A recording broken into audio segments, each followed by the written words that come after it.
presented by Southwest Airlines, proud sponsor of the NFL and official airline of Super Bowl 37.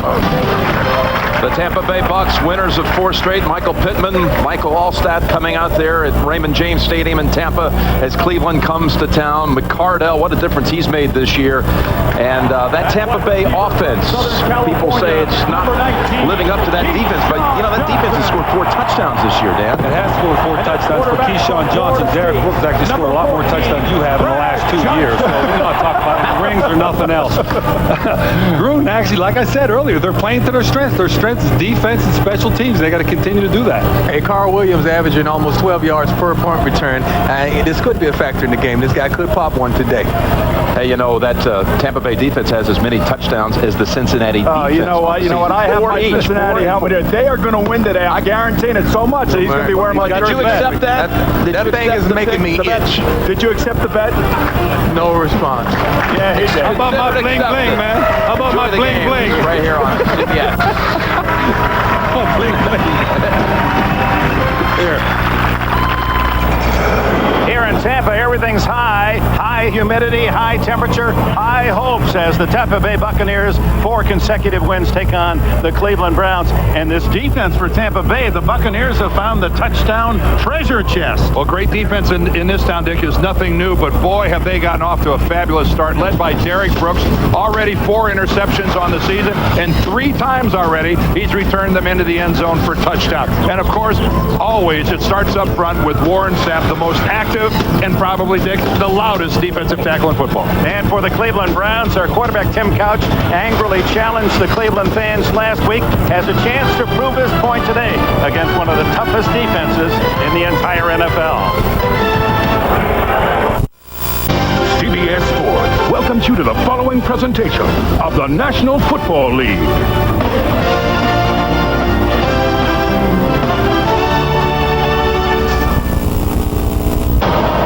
You know, I've laid it on the line for this team and this city, and for them to turn on me and boo me in my home stadium is a joke. Cleveland's Tim Couch, injured in his own end zone, heard derisive cheers from his own fans. In Tampa today, number 2 remains number 1. Backup Kelly Holcomb is injured. So supported by his coaches and teammates, Couch's critical test today is against the NFL's meanest defense. The Buccaneers have manhandled 4 consecutive opponents, 4 straight wins. New head coach John Gruden's offensive promise has been upstaged by a touchdown parade on defense. The Bucs and Browns are next.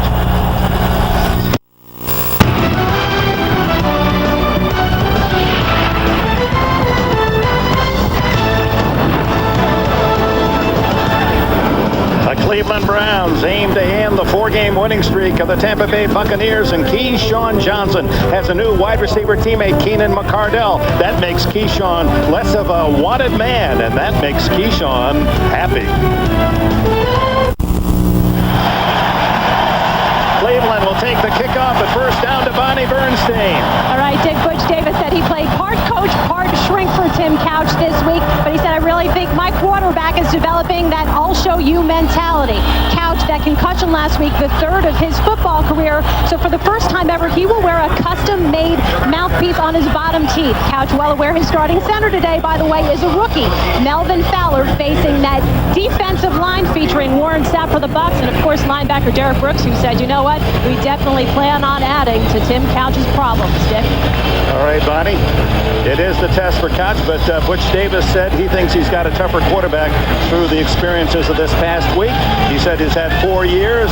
You're coddled as a high school, a collegiate, even a pro starter. You finally have one of those days where the fans get on your back.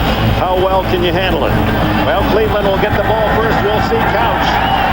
Martin Gramatica to the end zone, and Andre Davis, the rookie from Virginia Tech, takes it out to the 20, maybe 22-yard line before he's toppled by the Tampa Bay Buccaneers, led by Jack Golden.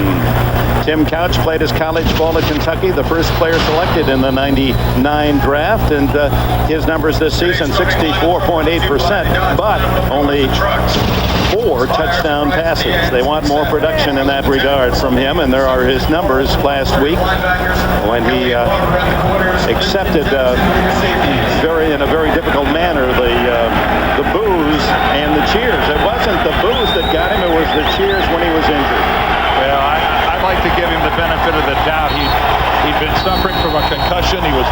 out of the game. Imagine the feelings running through a concussed head in the locker room. I think you got to forgive him for just about anything he had to say. I absolutely agree. Jamel White is the running back, and he gets only a couple yards into the arms of Shelton Quarles, the middle linebacker of these Buccaneers. And here's the starting lineup for Couch and the Cleveland Browns. Up front, it's Verba and Stokes. Melvin Fowler, his first National Football League start. O'Hara and Tucker completes the offensive line. You just saw Jamel White, the second-year running back from South Dakota. Morgan and Johnson, the wideouts. Mark Campbell and Aaron Shea, two tight ends, although Shea really is an H-back. William Green, the #1 draft pick of the Browns. Number 31 now, the tailback behind Couch on 2nd down and 8. Underneath, incomplete, right through the hands of Aaron Shea. He was wide open. So 3rd down and long for Couch, and here the Buccaneers. They'll dig in on that 3rd and long. Spires, the amazing Warren Sapp. McFarland may be almost as good, and Simeon Rice is a big playmaker. Singleton, Quarles, and Brooks, 3 touchdowns with interceptions this year for Brooks. Kelly and Barber on the outside. Jackson and Lynch. Lynch with a bad knee does start at safety. Jamel White back in with Couch in the shotgun. 3rd and long. Down the middle, complete, and a 1st down at the 36-yard line as Couch really drilled that one into the center of the defense to Dennis Northcutt. Well, if anything, this is exactly what Tim Couch needed on the very first possession of the game, was to receive good protection. Look at his vision downfield. Dennis Northcutt just hooks, stops, and look at that. Couch delivers a spiral right to him. That was well done by all 11 members of the Browns offensive unit. 1st down at the 37. With Shea in motion, and then the give to William Green. They're hoping this kid from Boston College will get on track. He's averaging only 2.2 yards a carry, but offers great promise. But you can't do a Tampa Bay game without wanting to watch number 99, Warren Sapp. There he is right in the middle of your screen, working to the inside against Ryan Tucker. But it's the reaction. It's the way he's able to separate himself from a blocker. Warren Sapp rides the blocker, looks at the ball carrier, and when he chooses, he discards the blocker and works his way back to make the tackle. That's the way it's supposed to be done. 2nd and 8 with William Green in the backfield, and on a delay, Green tries to get outside and is tackled at the 41 by Derek Brooks. It'll be 3rd down and 6. Well, if there's an issue with the Cleveland Browns, Dick, it's to somehow get William Green to bust loose. When you run the ball 44 times, as he has coming into this game, and you haven't yet cracked the century mark, that's a woeful 2.2 yards per carry average. Somehow, from a confidence standpoint, for a feeling that, yes, I really do deserve to be in the NFL, the guy needs to really bust loose. And the Browns and their fans hope it's today. Jamel White in the backfield now. Couch under pressure, and he's going to have to throw it away. Closest was Jamel White, the running back. Simeon Rice applying the pressure. And that's where the Tampa Bay Buccaneers have been shining on 3rd down. They have allowed only 5 of 32 3rd down conversions. Well, Simeon Rice is really pretty well blocked by Ryan Tucker. It's not until Tim Couch works his way out of the pocket to the right that he actually comes into the territory where Rice was. He just found nobody downfield. Credit to Bucs secondary. Yardaki to kick. Carl Williams inside the Tampa Bay 20-yard line. What a beautiful spiral. And it bounces into the end zone, and that will bring Tampa Bay out for their first offensive possession at the 20-yard line. 59 on the punt, 39 net for Gardocki. We're underway.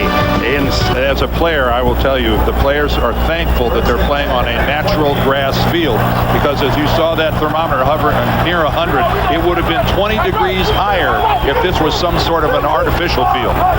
As the Buccaneers start from the 20, and Brad Johnson throws to Mike Allstott, the fullback, for 5 yards. On his first catch of the day, Dalen McCutcheon from the corner makes the tackle. Brad Johnson, who played here in the state at Florida State, out of Black Mountain, North Carolina, and his numbers are just about his career numbers. He's nearly 62% lifetime. Last week in the Atlanta win, 1 touchdown, 1 interception. Yeah, when your defense is scoring all those touchdowns, you don't have to offer too much. Just protect the ball. 2nd and 5. Michael Pittman, who played at Arizona for the past 4 years, is the tailback, and he gets the call, staggers, and falls forward to a first down at the 32-yard line. Brant Boyer down low to trip him up. Well, this offensive line now of Tampa Bay welcomes back Kenyatta Walker, the right tackle, and this goes right off right guard. And look at the surge there. Cozy Coleman, the right guard, Jeff Christie, the center, did an excellent job of blocking at the point of attack. But there's Kenyatta Walker there, number 67, their number 1 draft choice of a year ago, who's been bothered by an ankle for the last couple of weeks. And on first down, they spread him out. Empty backfield behind Johnson. Under pressure, throws quickly to Pittman. Pittman breaks another tackle down the sidelines. Will they catch him? I don't think so. He's at the 20. He's at the 10. Oh, they drag him down at the 4-yard line. Finally, Devin Bush denied the touchdown after a 64-yard play. Well, it's a 64-yard play on a 1-yard pass. Why? Because of the missed tackle right there by Dalen McCutcheon. A 1-yard pass from Brad Johnson to Michael Pittman almost goes the distance. They say missed tackles are killing us. Well, that's exactly right. That's big plays and missed tackles have been haunting the Cleveland Browns, and there's a prime example. Pittman gets a breather. Mike Allstott now at the tailback. 1st and goal at the 5. And it's Allstott up the middle, pulling his way to the goal line. And no signal yet. Stopped just shy of the touchdown. Devin Bush again down low to not allow the score. Dick, how fitting is it that Mike Allstott from right outside the power football, look at the body lean, look at the shoulder pads, look how low he gets him to the ground. You go to tackle Allstott. Look at this from right here. You're going to go tackle him. What do you see? The top of his helmet and the number 40 on the top of his shoulder pads. Earl Holmes gets in there, but boy, that's not much of a target. 2nd and goal. Guess who? Allstott. Diving, leading, touchdown. Now, I've seen some leaps before, and that's not one of the best. He gets the big E for effective. But old Mike Allstott right there didn't exactly vertical leap about 4 feet into the end zone. He didn't dunk, but he got it in the hole. He scored. So 6-0 Tampa Bay on the semi-leap and long lean of the fullback Allstott. All set up by the Johnson to Pittman 64-yard run and pass. Martin Gramatica.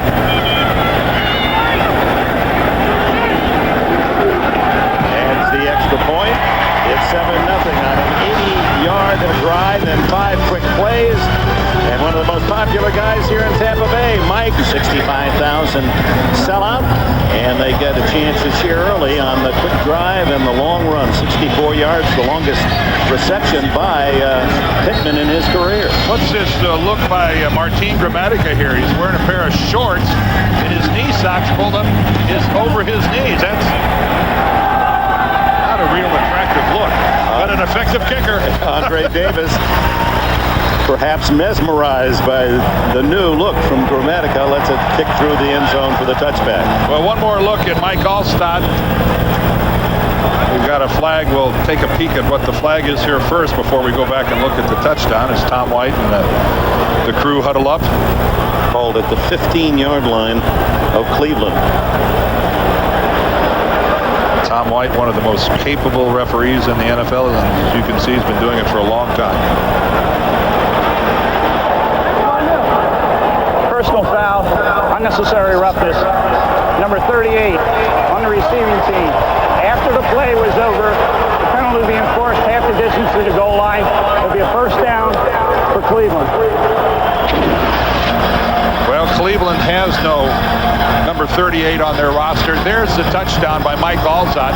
He never does get into the end zone, but he's able to reach over. Watch it. He looks like a guy sliding into second who comes up about 2 feet short and then reaches out and touches the bag. See, that's what Mike Alzot did. He leaped, but he came up a little short, but because he wasn't on the ground, he just reaches the ball across the plane, and it's 6. Couch and the Browns start deep at their own 10. Give it to William Green. And Green meets a crowd of Buccaneers spearheaded by Shelton Quarles and Greg Spires.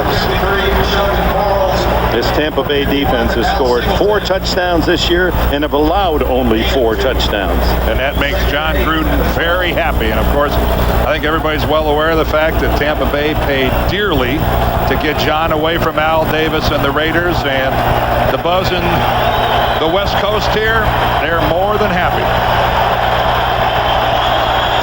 The West Coast of They're Florida. happy in West Coast of California, too. Well, Al Davis certainly has to be happy in his bounty.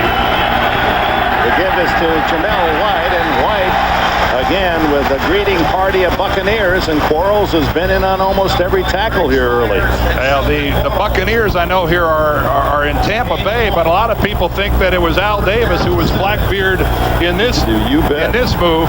2 number 1 draft picks, 2 number 2s, and $8 million in cash for John Gruden.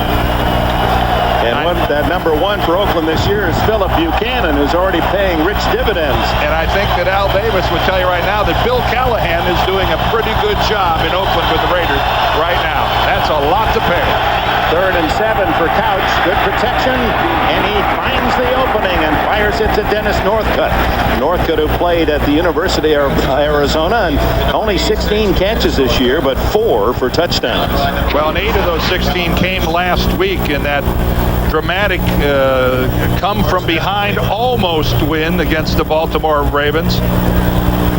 And here's Warren Sapp. They moved him out this time to go against Ryan Tucker, and you see that right there? That's called a chip block by Jamel White, where the back, before he releases, chips the defensive end, hits him with a shoulder pad, and stops his progress. That was well done by White.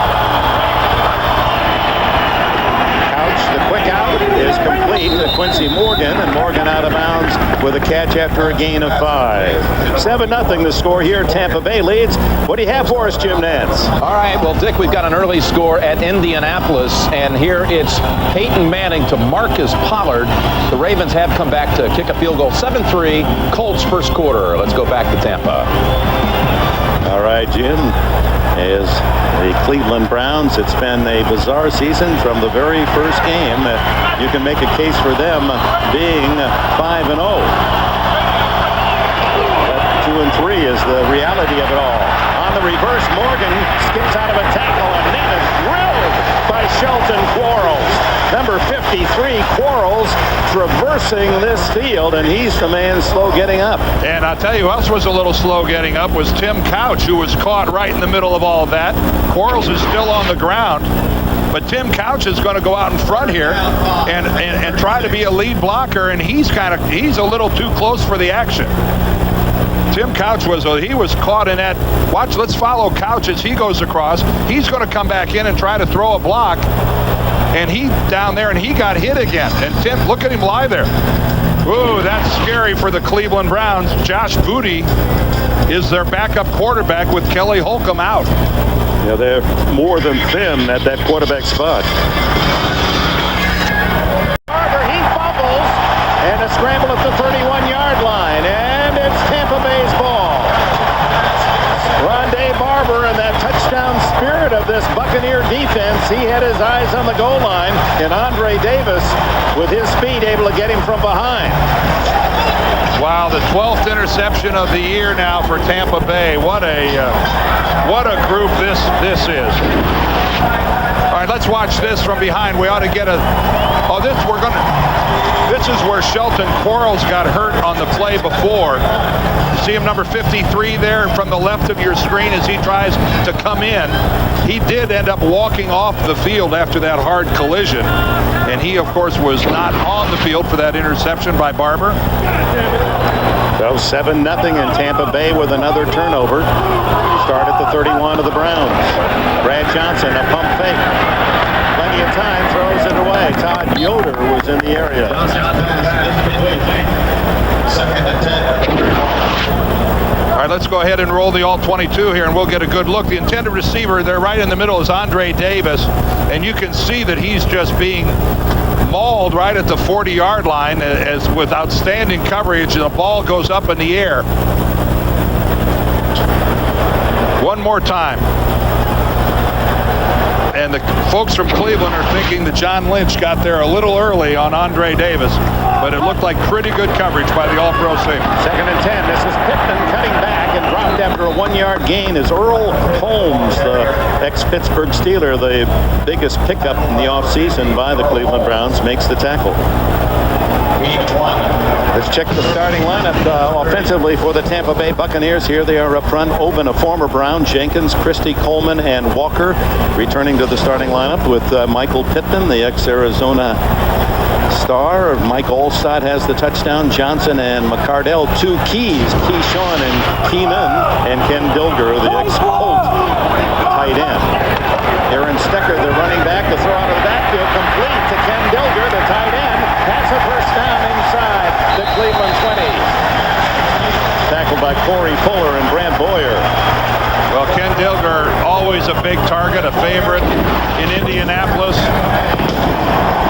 of Mr. Manning, and why not? Because after a ball is received, there's what he does with it. He's not one of those fall down guys, not a head for the sideline guy. Why would you when you're that big? Ken Dilger is a guy that turns upfield, and a really good offseason free agent acquisition by the Tampa Bay Buccaneers.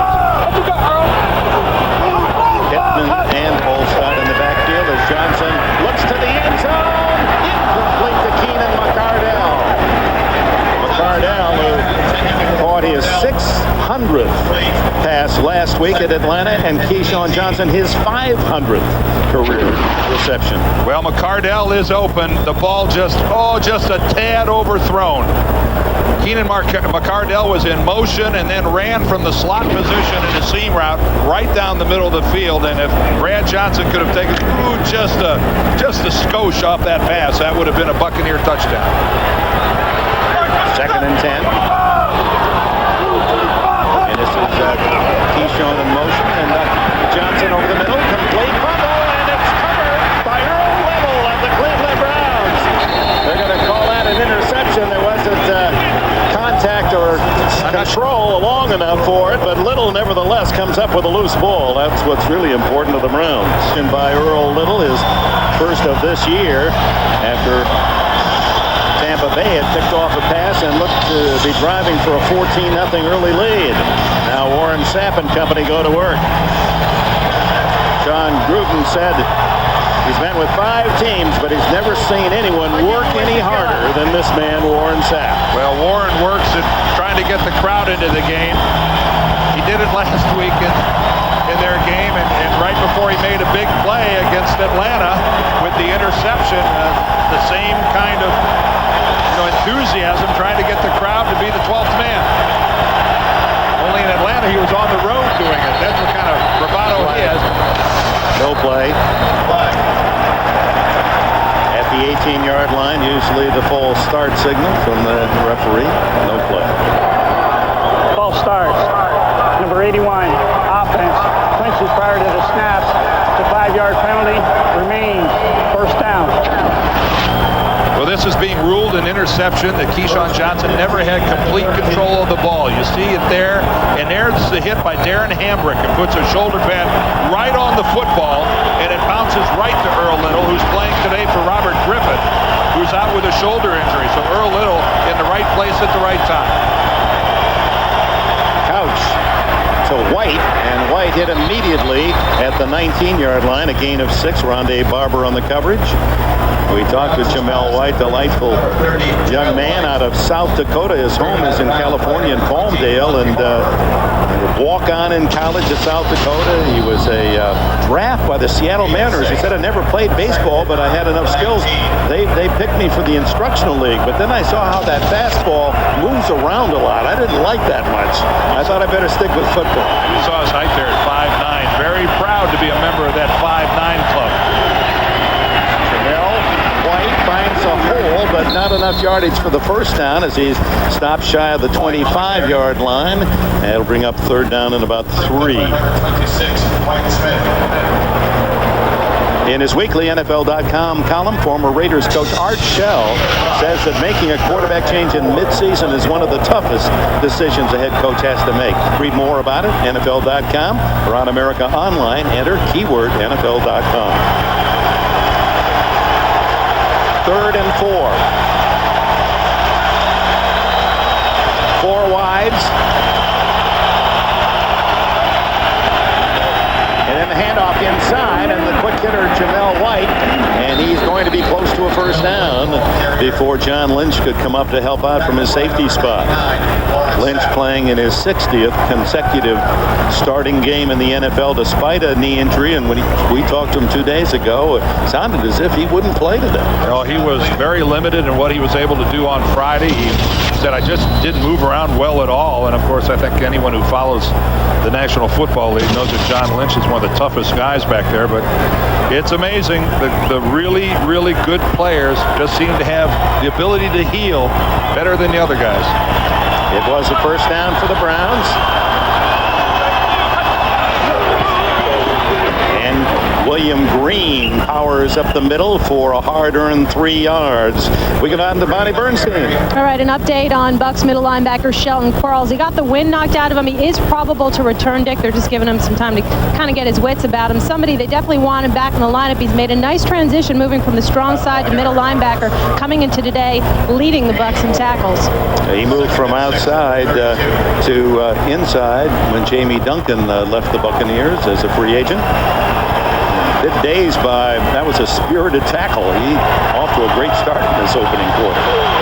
Second down, and William Green again, and he just can't get anything more than 2 or 3 yards crack, although they're hoping with his speed and power that he'll be able to break one loose. Well, he's really the guy that predominantly has been doing the hammering away between the tackles, and it's a consortium of things, Dick. It's not just William Green.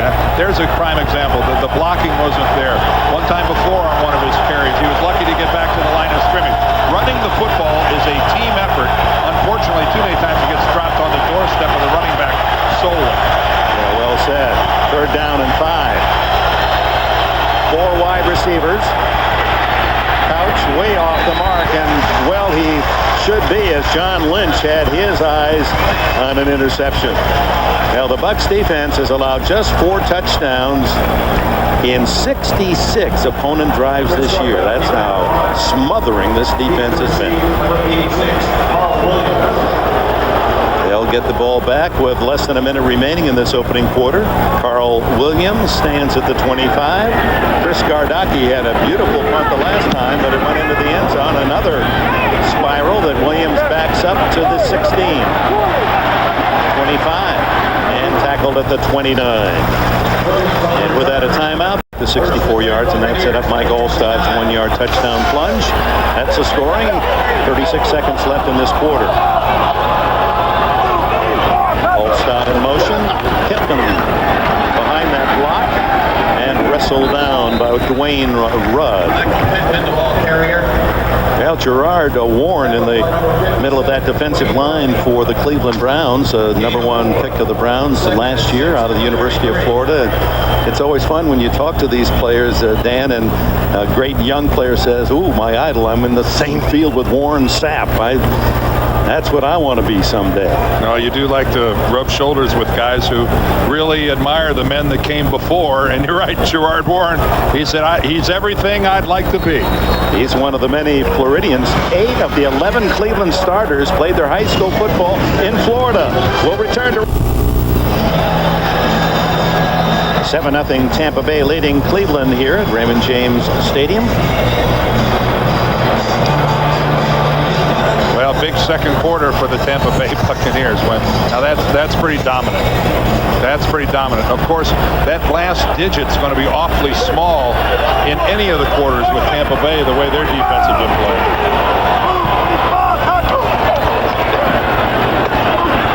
Michael Pittman trapped in his backfield and dropped for a yard loss as Kennard Lang, another Floridian, played at Miami, leads the charge. Another good free agent acquisition by the Browns. He came over from the Washington Redskins, and this defensive line of the Browns, one of their strong suits. And Dick mentioned here about all their starters from Florida.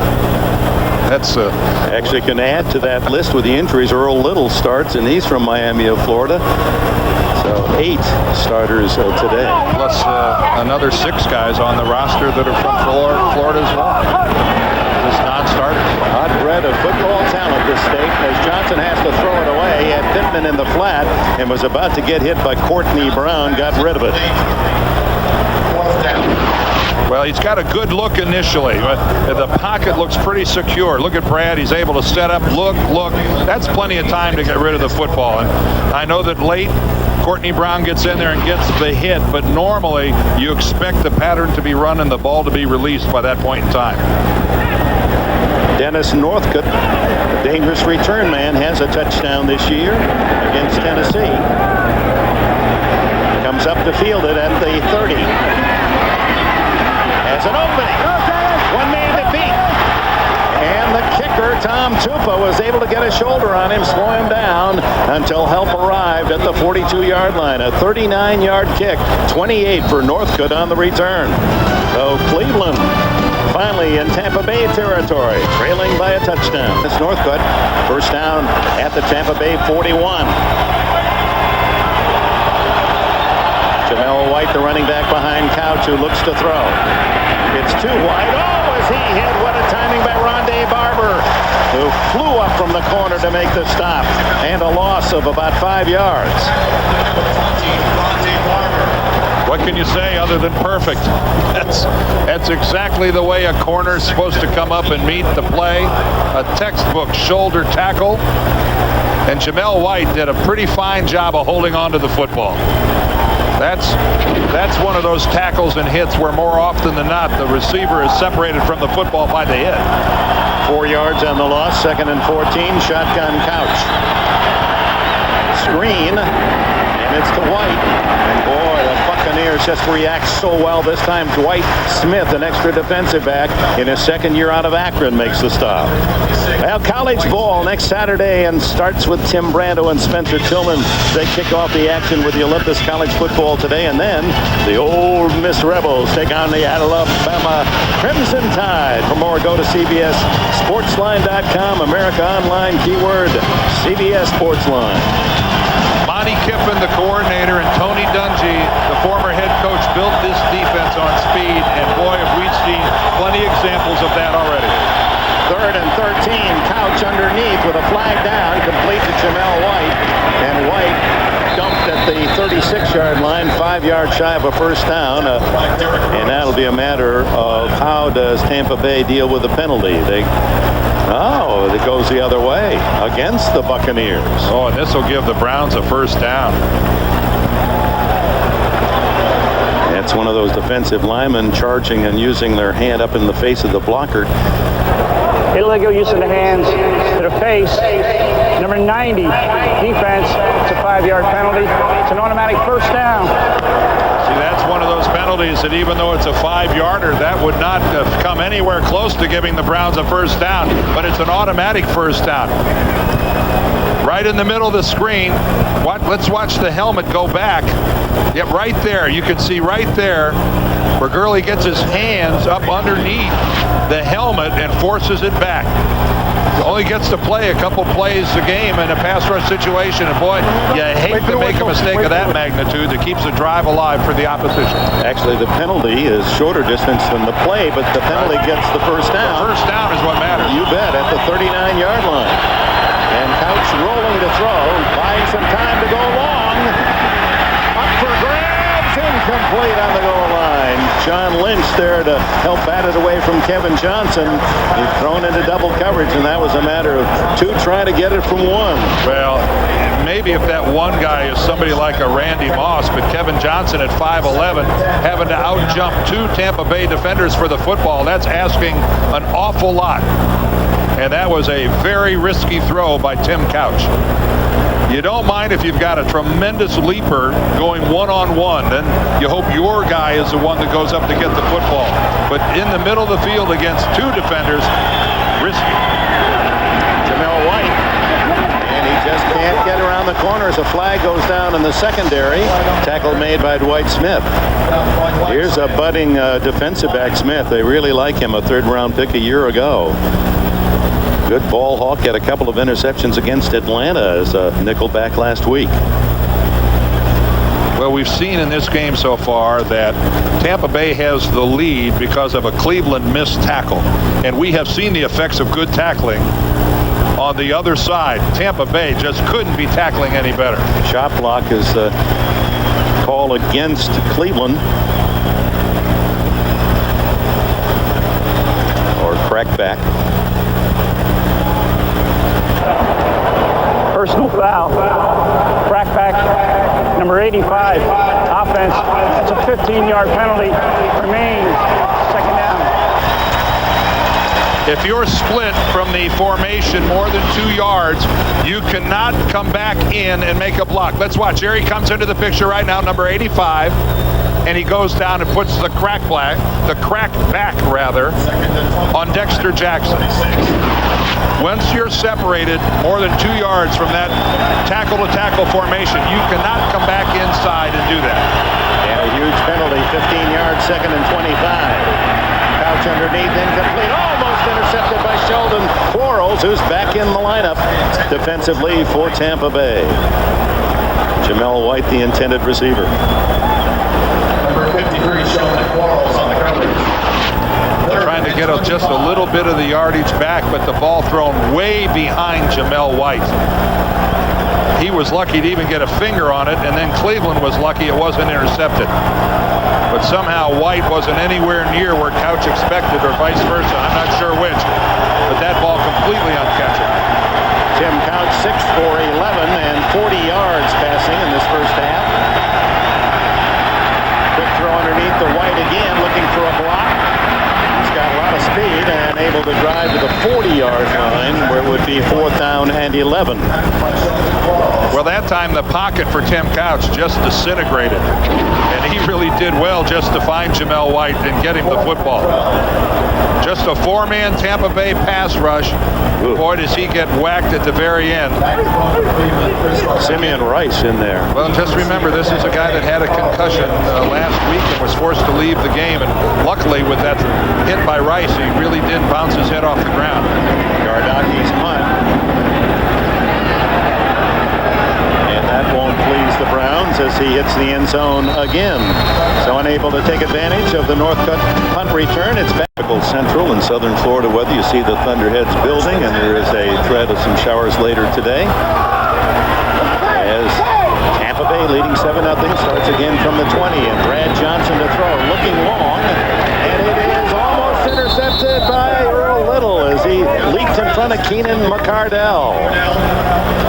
McCardell and Keyshawn Johnson, the 2 wide receivers, without a reception thus far. Well, this time it's the Browns sitting back in the old cover 2, which means the safety has the deep outside. And how many times do we see it where the safety is late getting over there, but not that time. Earl Little just all over that throw by Brad Johnson to McCardell. That is the way the safety is to protect the outside of the field after the corner releases the receiver. 2nd down 10.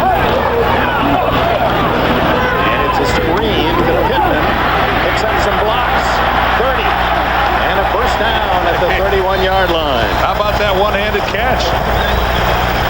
He told us he loves to be a receiver. He almost prefers to get out there in the open and get the ball. Well, this is where the quarterback loves him to be a receiver as well when you make catches like this. Watch this little snag, a little one-handed stab of that little high pass from Brad Johnson.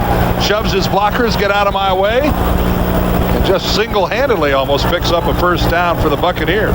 Well, Pittman with that reception and the long run, 64 yards, and owns 84 of the 106 total yards for Tampa Bay today. Johnson underneath, and no one there. Mike Allstott was the closest white jersey. Bonnie, what do you have for us? Well, Dick, we've gotten a good look at Michael Pittman today. Remember on that touchdown drive, he had that huge catch and run, but after 5 years in Arizona, he said he's still trying to get a handle on what he considers the hardest offense he's ever had to learn. He said there's so much shifting, so much motion before the snap. He's like, sometimes I feel if I don't study, I'm going to get into trouble because the last thing I want to do is mess up and be the one who has to face John Gruden on the sideline. That's a fear of all of these Buccaneers. Brad Johnson confirmed that. He said it's a long study day. Gruden with all the window dressing shifts and formations, and this is Aaron Stecker. And Stecker out across the 35 to the 40, a gain of almost 9 as we get other news in New York. Jim Nance. All right, Dick, Cincinnati not showing up yet again as Tommy Maddox is 9 out of 10 at the start, but Jerome Bettis is the big story. 2 touchdown runs, including this one a minute ago from 41 yards out. It's 17-0 Pittsburgh. Let's go back to Dick and Dan. Yeah, the bus just won't stop in Cincinnati. Every time I think the bus is, his tires have gone bald, all of a sudden you see a run like that. Johnson with a long handoff and breaking tackles is Aaron Stecker, the third-year runner from Western Illinois, undrafted free agent a couple years ago by Chicago. Yeah, that's just second effort. That's just getting hit, and you refuse to go down. That's behind the line of scrimmage. You're hit once, and then you keep fighting. You're hit again. You spin off. You dig for a couple more. And right now, that's the look of a guy who wants it. That's an old football, you know, from the first day you walk on a football field, the coach challenges you, who wants it? Who wants it? Well, that's wanting it right there. And he got it the first down with that second effort and third effort. Keyshawn in motion on first down at the 41. Out of the backfield, actually the tight end it goes. And Ricky Dudley, who was released by the Cleveland Browns, and of course John Gruden knew him, had him as his tight end at Oakland, picked him up, his first catch today. Dudley looked like he was surprised somebody was trying to tackle him. Ricky Dudley has been an enigma his entire career. All the talent in the world, it's hard to find that much talent in one package, and yet by and large, he's been a disappointment to most of the people that have tried to get him to find and to play to his potential. And John Gruden is going to give it another shot. Yeah, I was entertained by the comment Dick Vermeil made to us a couple of weeks ago. He said in all the years, it hasn't changed at all. 2 things. You got to be patient and you got to coach them. You got to teach them. And it's just the teachers, the coaches feel that here's a pupil, somehow I'm going to get through to him. Well, you just, as a coach, you know that seeing that much talent in one package is rare. You don't get a chance to coach guys like that very often. Second down, the quick shot is outside, and Canton Dilger has no chance to move forward as Anthony Henry, who played his college football in this town at South Florida, makes the tackle. His alma mater beating Southern Mississippi on this field last night. Tonight, after 60 minutes, Becker discovers his dream girl is turning into a nightmare. Ted Danson stars in a brand new Becker, and then from the producers of Frasier comes the new hit, Bram and Alice. It's all here tonight after 60 minutes on CBS. Third down and 7. Brad Johnson, good protection. He's going long to Keyshawn, and too long. He had a step on Devin Bush. Keyshawn, I know Keyshawn is frustrated. He wishes he'd have made the reception, but at least he's getting the chance to stretch the field. He had a huge reception last week, a 76-yarder, and the longest of his career, and at least he's getting his wish. He's going to try to test secondaries and be more than just the workhorse who catches 5, 6, 7-yard patterns underneath. Yeah, those 106 catches last year and only 1 touchdown tells the story. Northcutt again, ready to roll as they punt by Chupa. Fair catch this time. Northcutt at the 13-yard line. 6 minutes and 39 seconds left in this opening half in Tampa, and the Buccaneers continue to lead the Browns by 7. Lance Sparrow, our producer, Mike Arnold, our director. This is Dick Enberg. Welcome back to Tampa, where the Buccaneers lead 7-0, looking for their 5th consecutive win. The Browns at their own 13. William Green behind Tim Couch, and it's Green on the toss. Oh boy, the speed. Now he reverses his field, has some running room.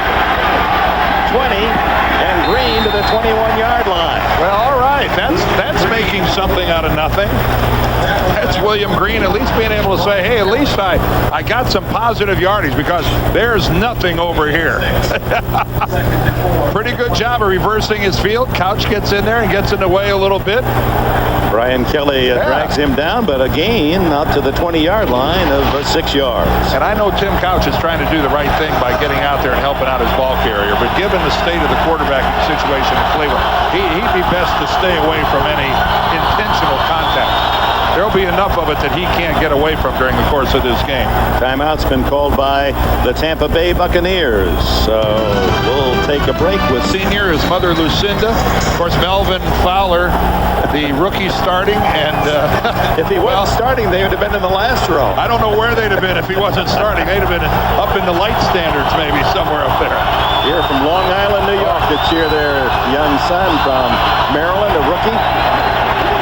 Couch on 2nd and 4, and he has to unload as Warren Sapp was about to plant him. The loquacious one.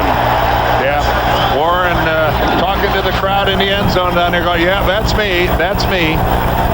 You see, it's a corner blitz, Rondé Barber, and really coming from the defensive end position, not inside. Rushing upfield is Warren Sapp. And again, you know, Sapp only got to Couch because Couch left the pocket and ran his direction. I know you ended up on top of him, Warren, but he came to you more than you went to him. Well, he's a happy man, Sapp, as Miami Hurricanes just did beat Florida State yesterday, and no play, flag down, and a whistle before the snap.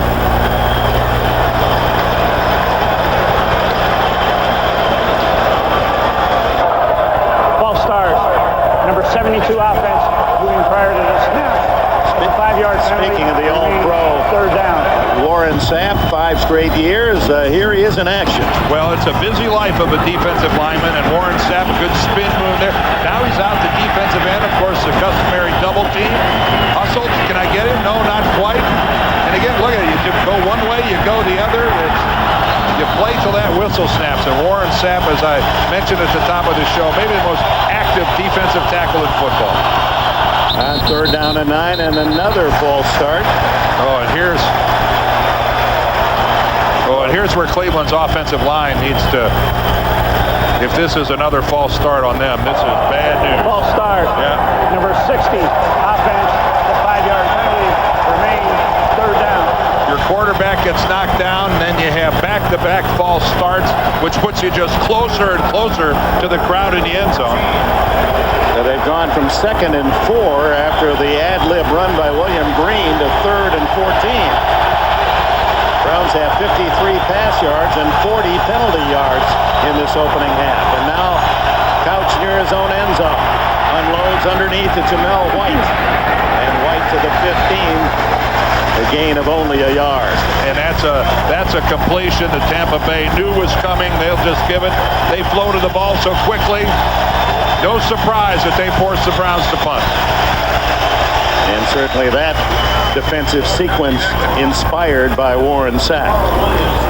Carl Williams, return man for Tampa Bay. Inside his 45.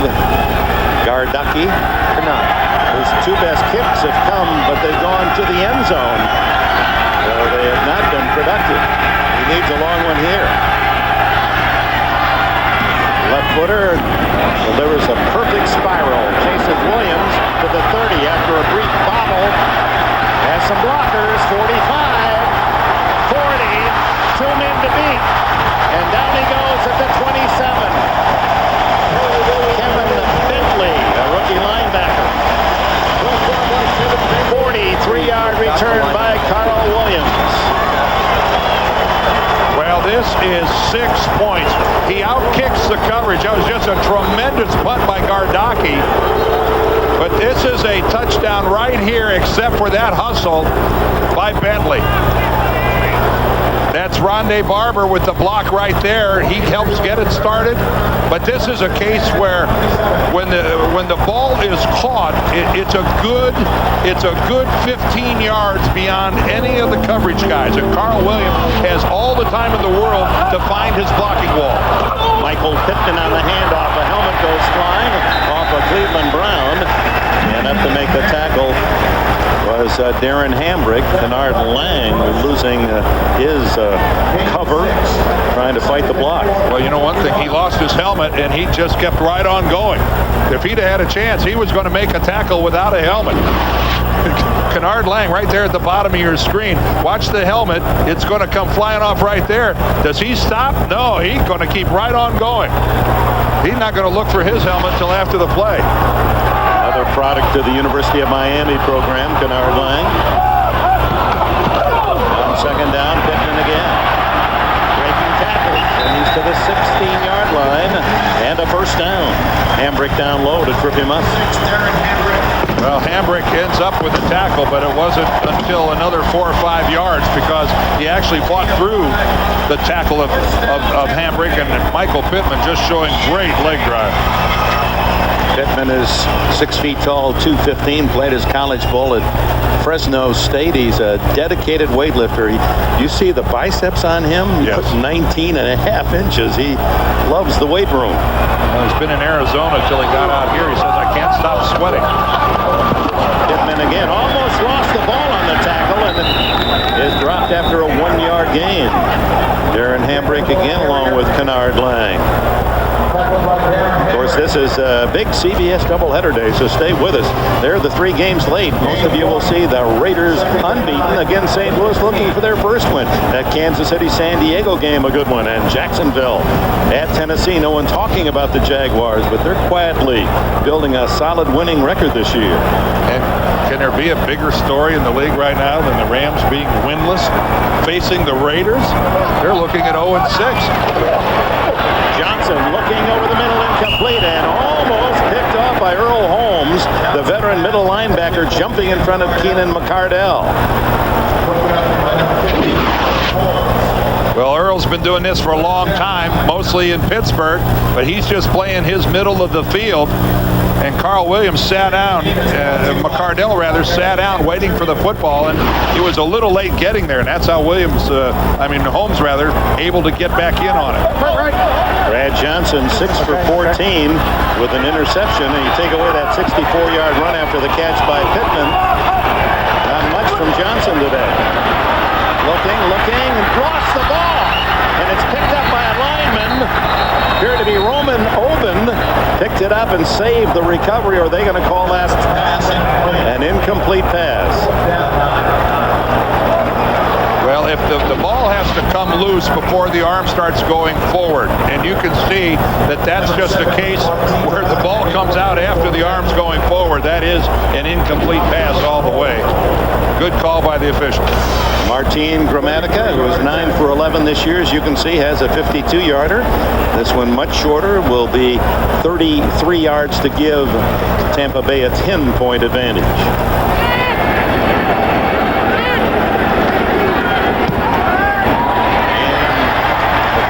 Kansas State star drills it through easily.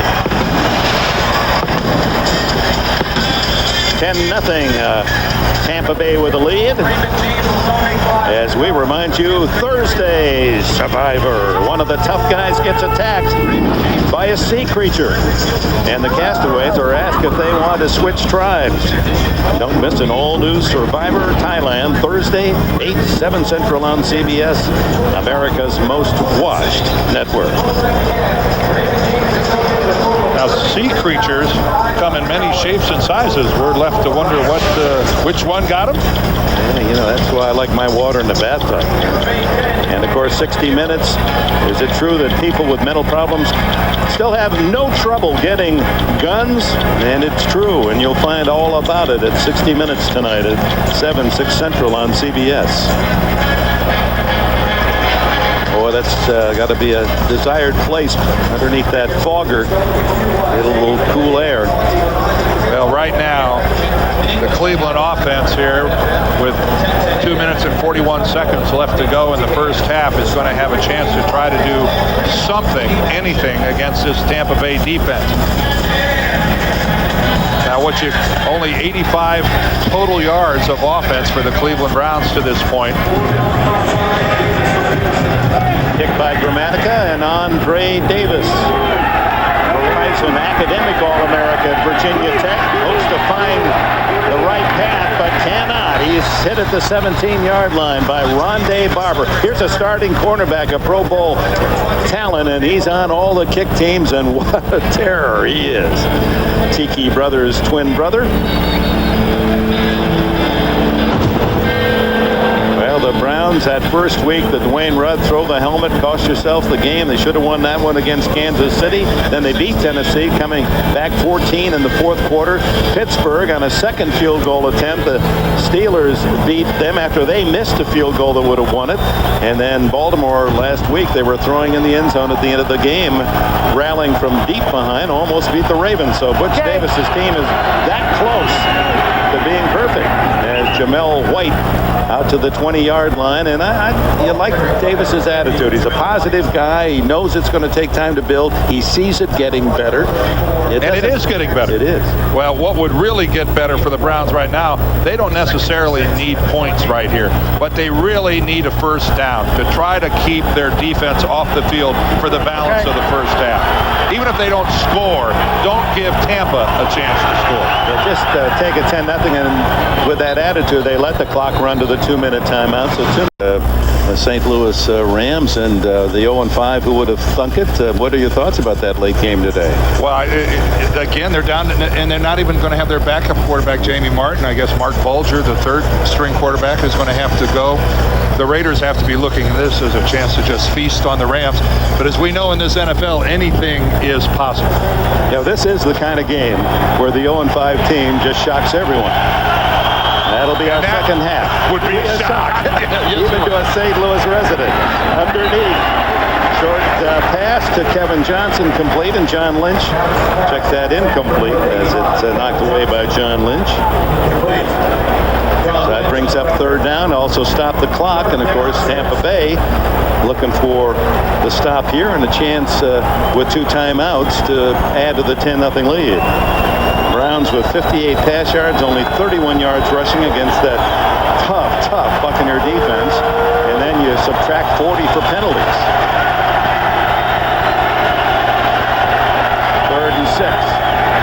Quick slant, complete to Quincy Morgan, and Morgan to the 31. That is so big for Cleveland. They have all their timeouts left. Clock running 1:40 remaining in the half. You play Tampa Bay, it's all about just scratching out a few points and trying to keep them from running away from you. Deflected incomplete as he tried to hit Kevin Johnson, his favorite target. Johnson, who had 84, a career high last year, leads this year with 28. This ball from Couch just a little high and a little to the outside, and that was really behind Johnson, where he just had no chance to catch that thing.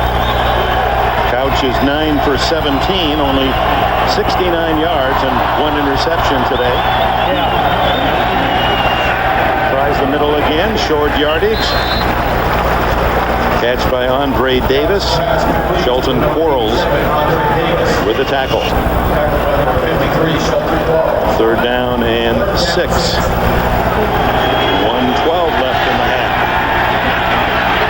And down he goes. Warren Sapp has his 5th sack of the year. He leads the Buccaneers. Warren this time rushing from the defensive tackle position, just blows around Barry Stokes, the left guard. And that's a situation where Couch does the right thing. Don't be foolish with the ball. If you got to eat it, you got to eat it. You're not the first quarterback that's ever been trampled by Warren Sapp. Tampa Bay calls time. That's a 50th straight game Tampa Bay has logged at least one sack, the longest active streak in the NFL, 50 games in a row with a sack. And Sapp, who had only 6 all last year with 5 this season, but he'll quickly remind you, hey, I played last year on one shoulder. I had shoulder surgery afterwards. I didn't even know if I'd be a Buccaneer. I thought they'd cast me away. Yeah, he was concerned that he was going to be traded, and of course the entire, well, what would you call it? You don't want to call it a fiasco, but it was quite a soap opera down here in trying to determine who was going to be the head coach of Tampa Bay. Was it going to be Bill Parcells? There's a host of names. Carl Williams had a terrific kick return to set up the field goal. Waits for Gocky's punt at the 26. He's covered this time. Remind you to stay tuned. The Nextel halftime report. Jim, Dion, Dan, and Boomer. All the scores and highlights coming up on the Nextel halftime report. There they are, entertaining for the hour that gets you set up for all your action on Sunday, starting at noon Eastern, 9 on the West Coast. And they'll bring you up to date on all the scores as start to sort things out here in this season, don't we? Figure out who are the teams that are going to go on and be considered as playoff timber. This certainly is one right here, Tampa Bay. And who knows about the Cleveland Browns in their division?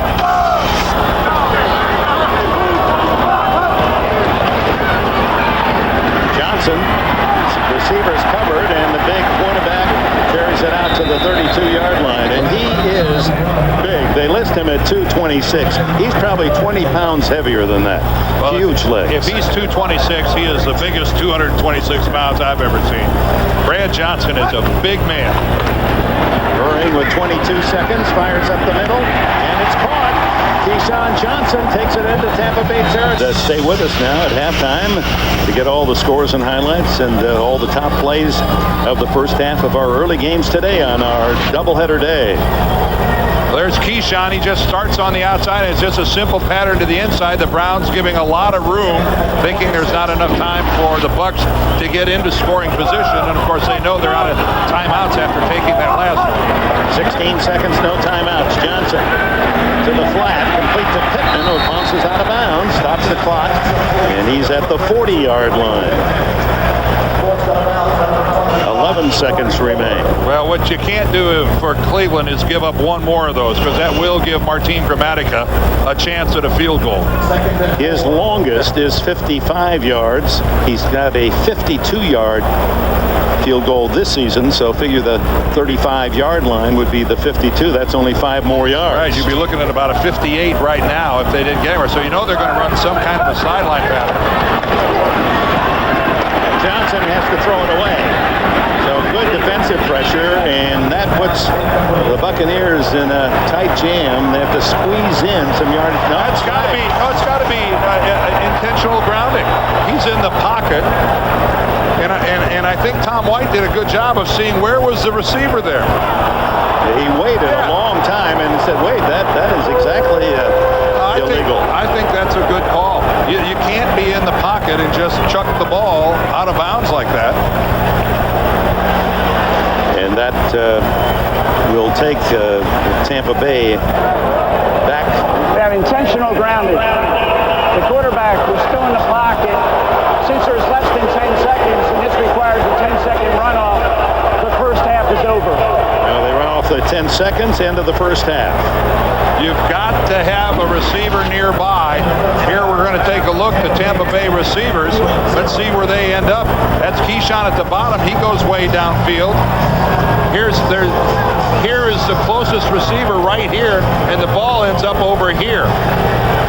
And that was Brad Johnson just trying to kill the clock, throwing the football away. And if you're between the tackles, you're not allowed to do that. Good call by Tom White. Let's go down to Bonnie Bernstein. Well, Dick, obviously teams struggle to score against Tampa. After watching them for half, what's your best formula for putting some points on the board? Well, I mean, obviously we've got to do a good job protecting. I think when we've gotten off and made some good plays on first and second down and not been behind the count. When you take sacks, you get penalties and stuff. We've killed ourselves in that.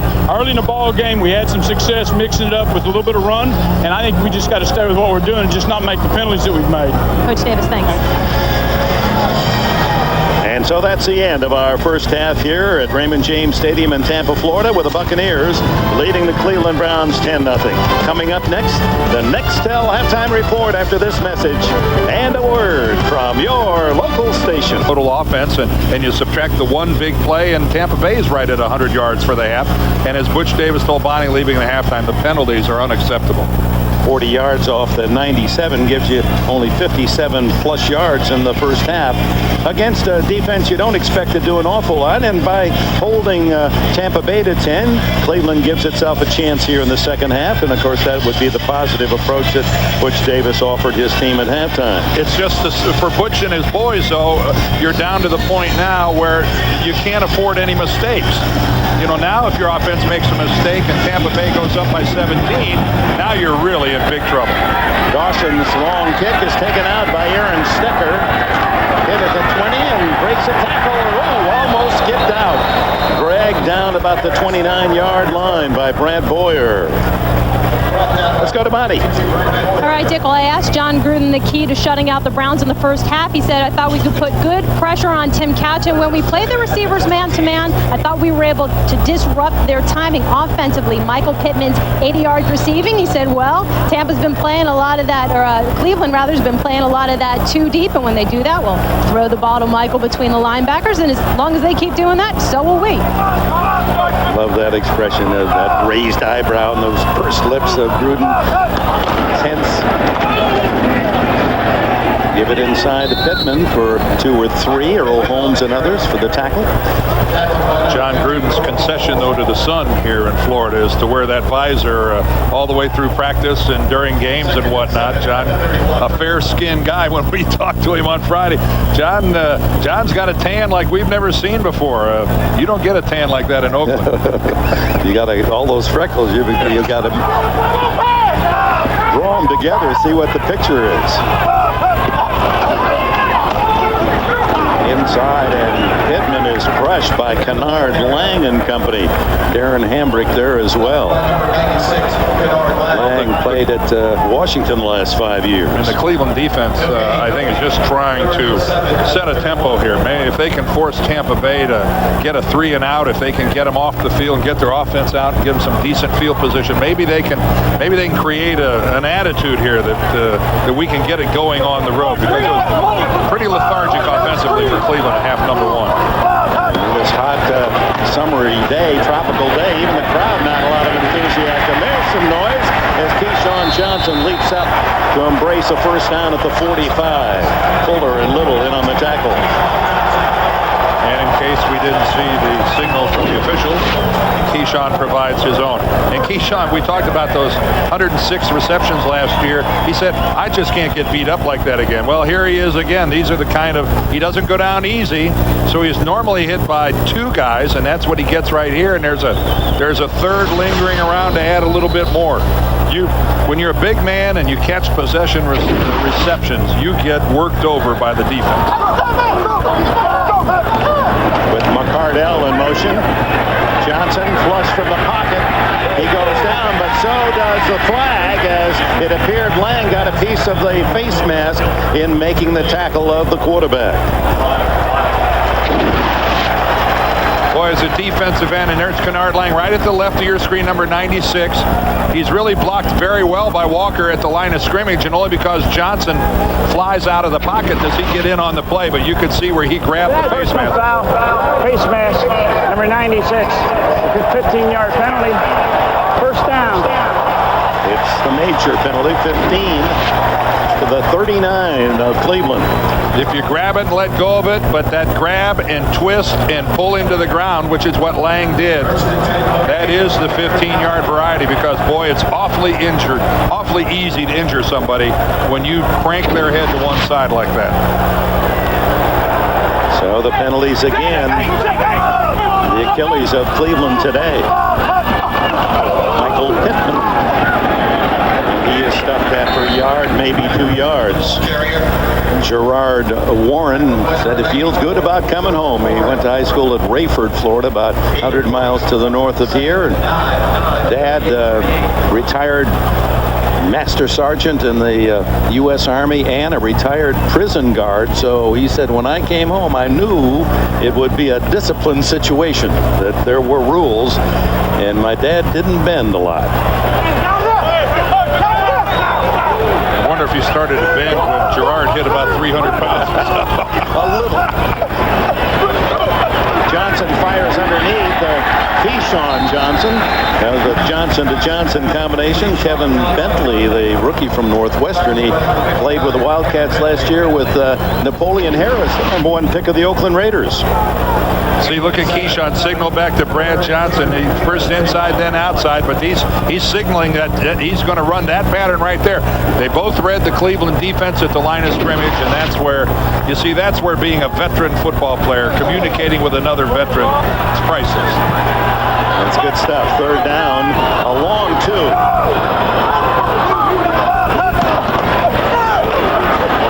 Johnson underneath to Pittman. Good work by the running back to get the first down at the 26. Well, it was great work to just catch the ball by Michael Pittman. The ball way behind him is Johnson under pressure, lucky to get this thing away. Warren coming up, but that ball, he was expecting, Michael Pittman was expecting the ball over his outside shoulder. It came over his inside shoulder, so he had to spin back to the inside. We have seen that on a couple occasions today where Michael Pittman has really made something happen that maybe shouldn't have. First down at the 26. First possession of the second half, and Tampa Bay on the drive, and Aaron Stecker is stuck by Gerard Warren and company. Mark Word also in on the play. Gain of a yard on the play. A big Gerard was the first guy there. And there's not much happening between the tackle. Of course, neither one of these teams was running the ball effectively coming into today's game. Tampa Bay only for 77 yards a game. See, look at that, 76.8 yards a game, 29th in the league. Look at all those rushes for a loss, and not against very good defensive teams either. Nobody, one team in the top 10. Johnson has it knocked down at the line of scrimmage by Alvin McKinley. You saw Warren leave on the last play, and McKinley from Mississippi State replaced him.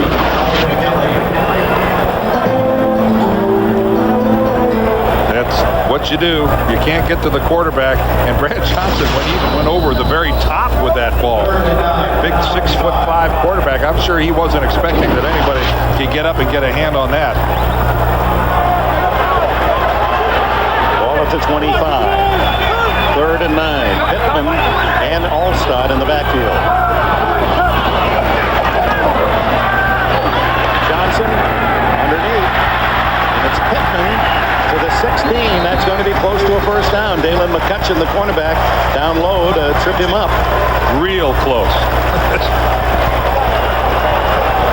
You see there at the top where the marker is right on the 16-yard line. The nose of the ball appears to be on the 16.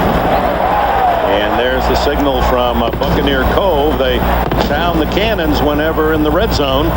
3 shots when you make it into the red zone. That's what we just heard. There's the Buccaneer ship and the whole Buccaneer Cove, where all the concessions there. It's part of the charm here, and they like that. By the nose of the football, a first down.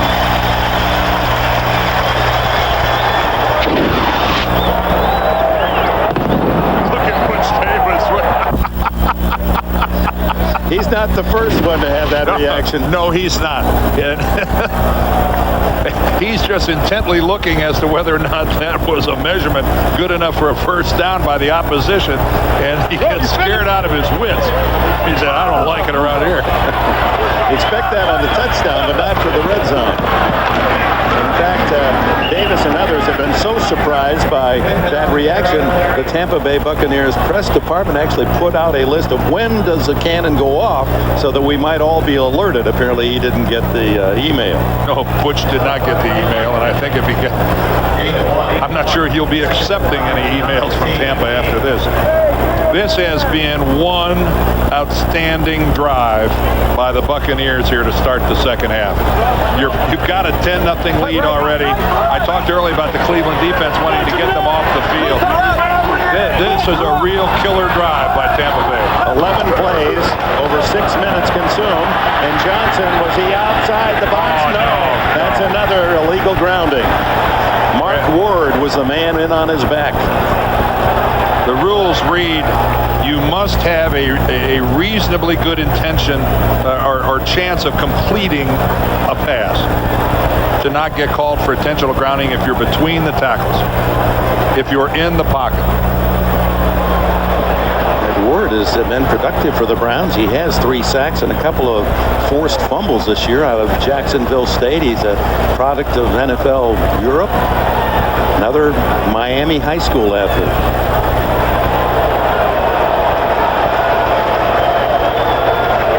See, it's even not so much is there a receiver nearby. The rules state, do you have a reasonable expectation of completing the pass? Intentional grounding.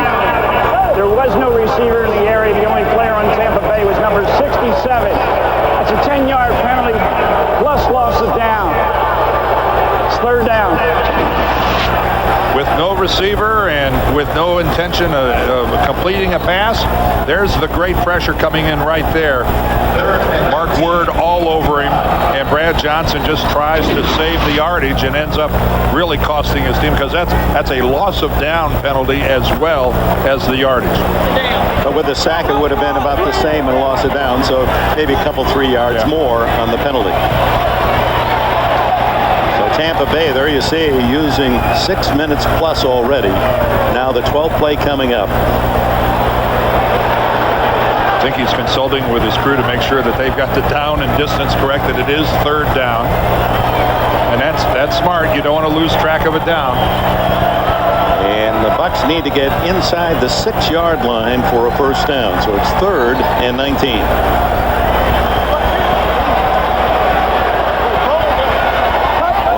100% success. Drives of 10 or more plays, and this one is one of those. They've scored on all 9 previous. Watch out. There's a handoff inside and a fumble, and the Browns have recovered. It's Brant Boyer, the linebacker from Arizona, who dives in on the loose ball. Still no signal. No. They're going to say no, that the Buccaneers maintain possession. They say the receiver did not have control. It's just an incomplete pass. And we've got an injured Cleveland Brown down on the field at the 28-yard line. That little shovel pass, and Michael Pittman did not have control. Yep. Bentley in there on the play. Kennard Lang is the injured Cleveland Brown, and he struggles to get up.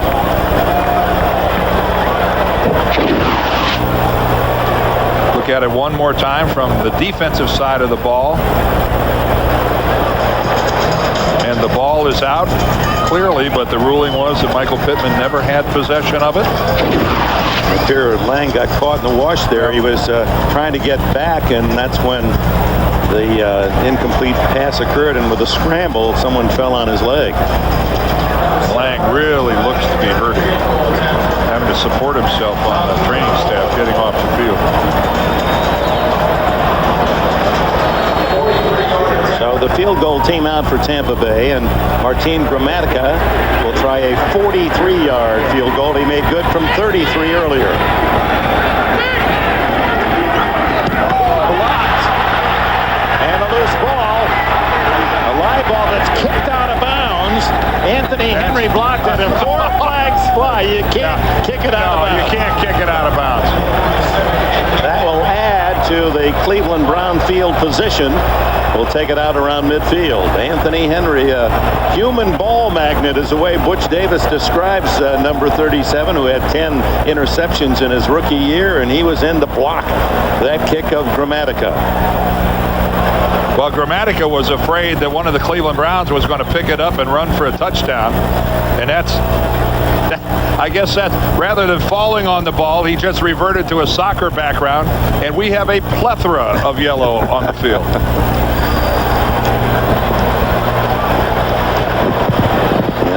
That one didn't fool anyone. They all saw it.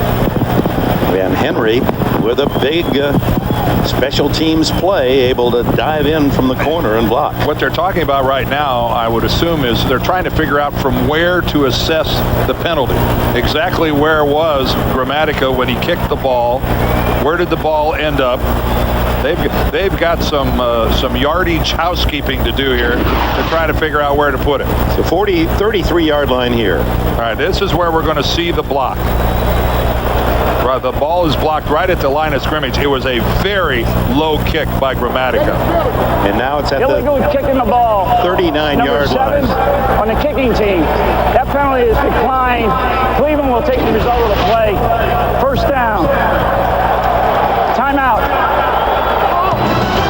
So with 8:23 left in the third, forward out of bounds is where Cleveland takes it. So not only is there no penalty, Gramatica is rewarded for kicking the ball illegally out of bounds. And breaking out is William Green, and he was one defensive player away from making that a long gainer. So Green has had some encouraging runs in this game, a man they're waiting to erupt. Ryan Kelly tripped him up after a gain of 5. I guess Cleveland had no choice there, Dick, and if they would have enforced the penalty, I guess Tampa Bay would have gotten fourth down over again. Because the penalty happened during the course of a play on fourth down, I guess it would have been fourth down again. So that's the only way to guarantee Cleveland getting possession of the ball. Even after a missed field goal. Yeah. I'm still buzzing. Couch down the middle for the tight end, incomplete to Mark Campbell. First one thrown to the tight end from the University of Michigan, Shelton Quarles, staying with him. And when you said staying with him, Dick, we're talking about staying with him in his hip pocket. Shelton Quarles, and again, speed. Tampa Bay defense, speed. That's all we're talking about. The middle linebacker just stride for stride with that tight end. And it looked to me like if they'd have run 150 yards, he'd have still been in Campbell's hip pocket. Third down and 5. Pocket collapses and down goes Couch. Anthony McFarland, one of those, and I think Sapp was right there shoulder to shoulder, the two inside tackles. Now this looks like we've shown up for an episode and a taping of Dance Fever. McFarland puts his moves, and out of the pack comes Warren Sapp. Warren Sapp actually the first one to Tim Couch. McFarland was just the first one up to start celebrating. But Warren Sapp was actually the first guy to wrap up Tim Couch.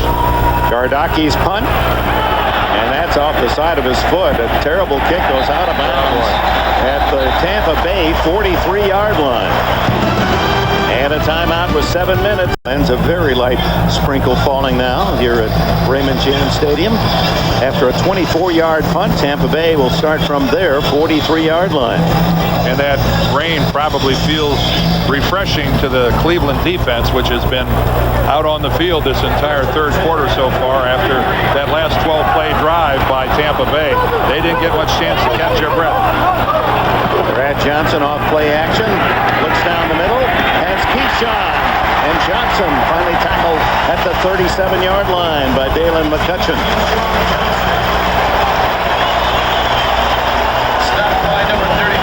It all starts up front. You see Dalen McCutcheon is still down on the ground, but look how they jam the Cleveland defensive line right at the line of scrimmage. Brad Johnson has a wonderful view of the field, and against the Cleveland zone, finding spots in the middle is Keyshawn Johnson.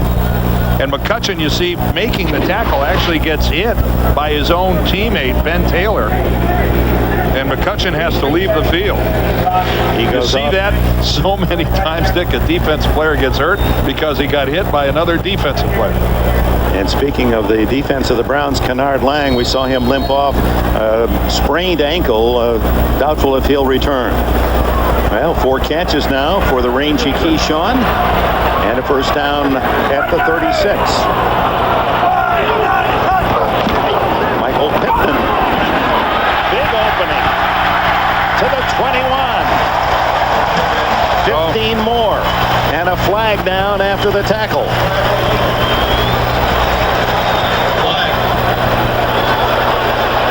Boy, that Browns defense does look weary.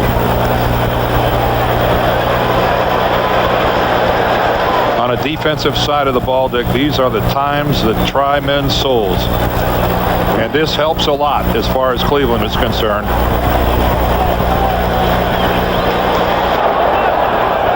Personal foul, unnecessary roughness. Number 71, Tampa Bay. This foul occurred after the play was over. It was forced 15 yards. It'll be a first down and 10 for Tampa Bay. Now that's the good news for Tampa, is that they'll go ahead and a dead ball foul, which means they get the result of the play, which gives them a first down. Kerry Jenkins called for making a late hit, cleaning somebody off the pile, and the NFL said this is something we're really going to crack down on this year. First and 10, 36. There he, watch him right in the middle. He comes flying over the pile and barely grazes Devin Bush. Ooh, that was that's a little ticky-tack there. Brad Johnson underneath, a quick hitter and complete to Kevin Keenan McCardell, and Ben Taylor right there with a tackle. Well, he was called the Great One, and now see how Jackie Gleason took every chance and broke every rule to create one of the greatest shows of all time, The Honeymooners.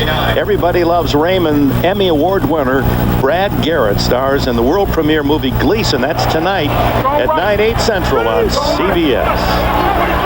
I love Jackie. So did I. And he, of course, lived here in Florida, a big sports fan. Michael Pittman takes a pop. Keeps on driving. There's a little in there from a safety spot to make the hit, but not until Pittman has picked up another Tampa Bay first down. We're just, talking, Dick, about for a defensive football team like the Browns right now, they're getting no help from their offense. They know that it's a long, hot day here in southern Florida, but somehow they have got to find a way to keep Tampa Bay out of the end zone, because at this point, the way their offense is playing, you've got to think to yourself that if the Tampa Bay team goes up by 17, you just wonder if that's not an insurmountable lead, even though it doesn't sound like that much. Johnson scurries to the right, throws incomplete to Aaron Stecker. And going back to that last graphic you saw, Pittman has outgained the entire Cleveland team with his yardage, 47 on 13 carries plus 95 yards on 5 receptions. And Kennard Lang, back in despite that sore ankle, was putting pressure on Johnson. And B squared, what do you have? Well, Dick, you mentioned Kennard Lang just went back in the game. They put a splint on that sprained right ankle, heavily taped him. I'm surprised he's back in because he was limping very heavily on the sidelines, but he's going to give it a go. All right, thanks, Bonnie. And Dalen McCutcheon, the word is a sprained elbow for him. On 2nd and 10. Under pressure, gets it off to Allstott. And Henry does a good job of dragging down the powerful 250-pound fullback of the Buccaneers. And Brad Johnson did a heck of a job getting rid of that ball. And there go the 3 shots for the red zone. But Gerard Warren was right in his face. And Michael Allstott is just the relief guy, and Brad Johnson knew where to look when he had trouble. But right up the middle, yeah, there comes Gerard Warren, and he just lands right. That's a big load to land on top of Brad Johnson. Yeah, 320 pounds plus. 3rd and a short 2.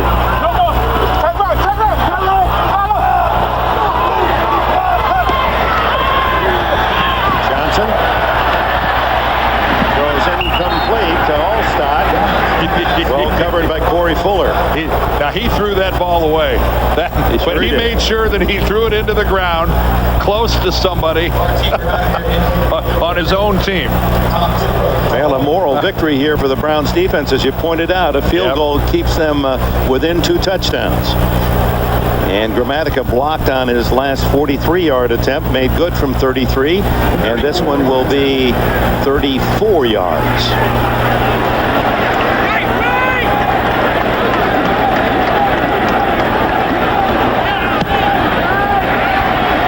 He pulled that one.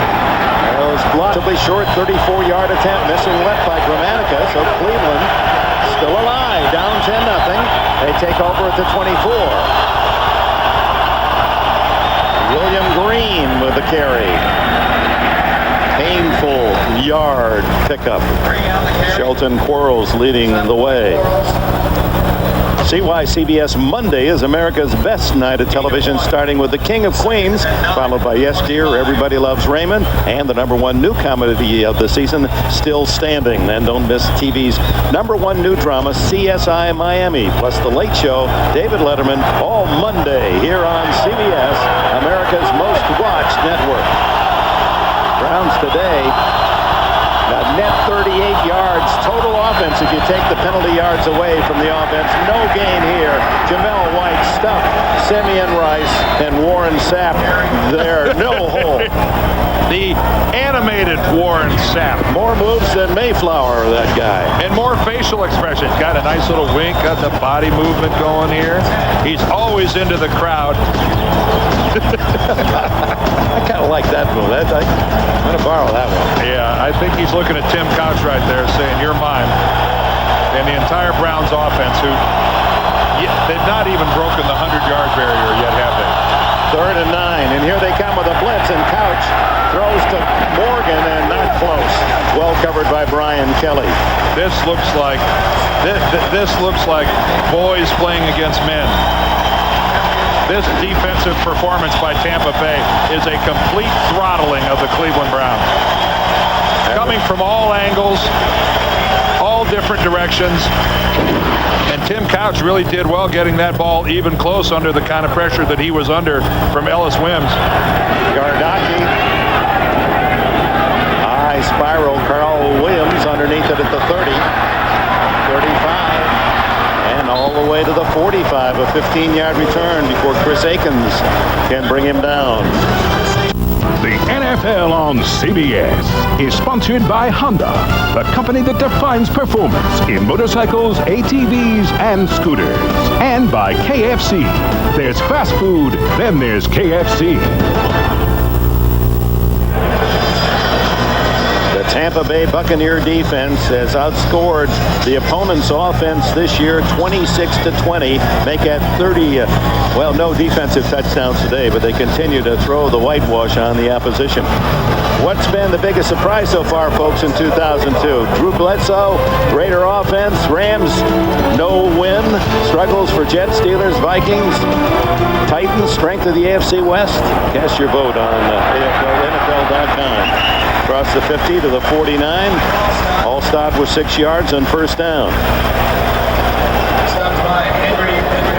Well, they'd like, he's such a popular guy here, and fans have been curious. Letters to the editor of the talk shows, why isn't Allstott getting more chances? And Gruden made that very clear. He said, people think of this guy because he went to the Pro Bowl as a fullback. He isn't. He's a tailback, and we've got a tailback, Pittman. They're giving him a chance here with Pittman on the sidelines, and he's taking full advantage. Like a bull, carrying tacklers to the 25, and they love it here. Well, it's not like Mike Allstott hasn't been getting a chance to play, but he is the perfect alternative to a running game that features a true tailback like Michael Pittman. Because Mike Allstott, you saw it right there, when given the chance to cut to the sidelines or cut to the middle of the field, he will always cut back to the middle of the field. Right there. I'll go back into the traffic. I'll go back into where the big boys play, and I'll play with him. And that's what he's always been known for. And I think it's an excellent combination. The A-train from Purdue. He gets it again against a worn-down Cleveland defense, and he picks up another 4 to the 21.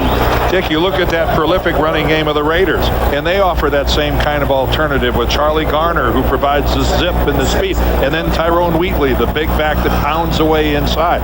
And I think that makes for a very healthy running game. And Tampa's trying to find their running game. You know, they were 29th in the league coming into this game, averaging only 77 yards a game. That's not nearly acceptable. That's the one doubt about Tampa Bay's future success going into the playoffs. Can they run it well? Well, Allstott providing some answers on this drive, and he gets 3 yards out of what should have been no gain at all. Mark Smith and others in on the tackle. Bring up 3rd down and 2 as we come to the end of this 3rd quarter.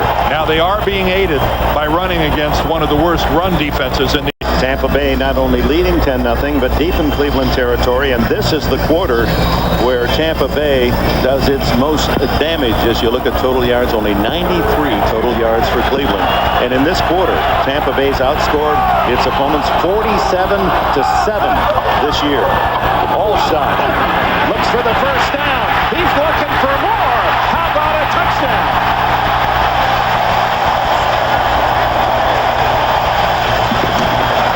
And look who's over to congratulate him, Keyshawn Johnson, because he made a heck of a block to spring Mike Allstott. This is just a simple hammer away at the right guard play. And like you'll see a lot of times when a defense is fatigued, there's no pursuit, no initial tackling, and Mike Allstott makes it all the way to the end zone. And why not? In the third quarter, Tampa Bay ran 24 plays to the Browns 6. That is one fatigued defensive unit on the field for Cleveland. Dramatica for the extra point. The Chupas hold at 17-0. And Mike Allstott on that drive, there were 5 plays. Allstott, all 5 of the plays, all 55 yards, 17 for the touchdown.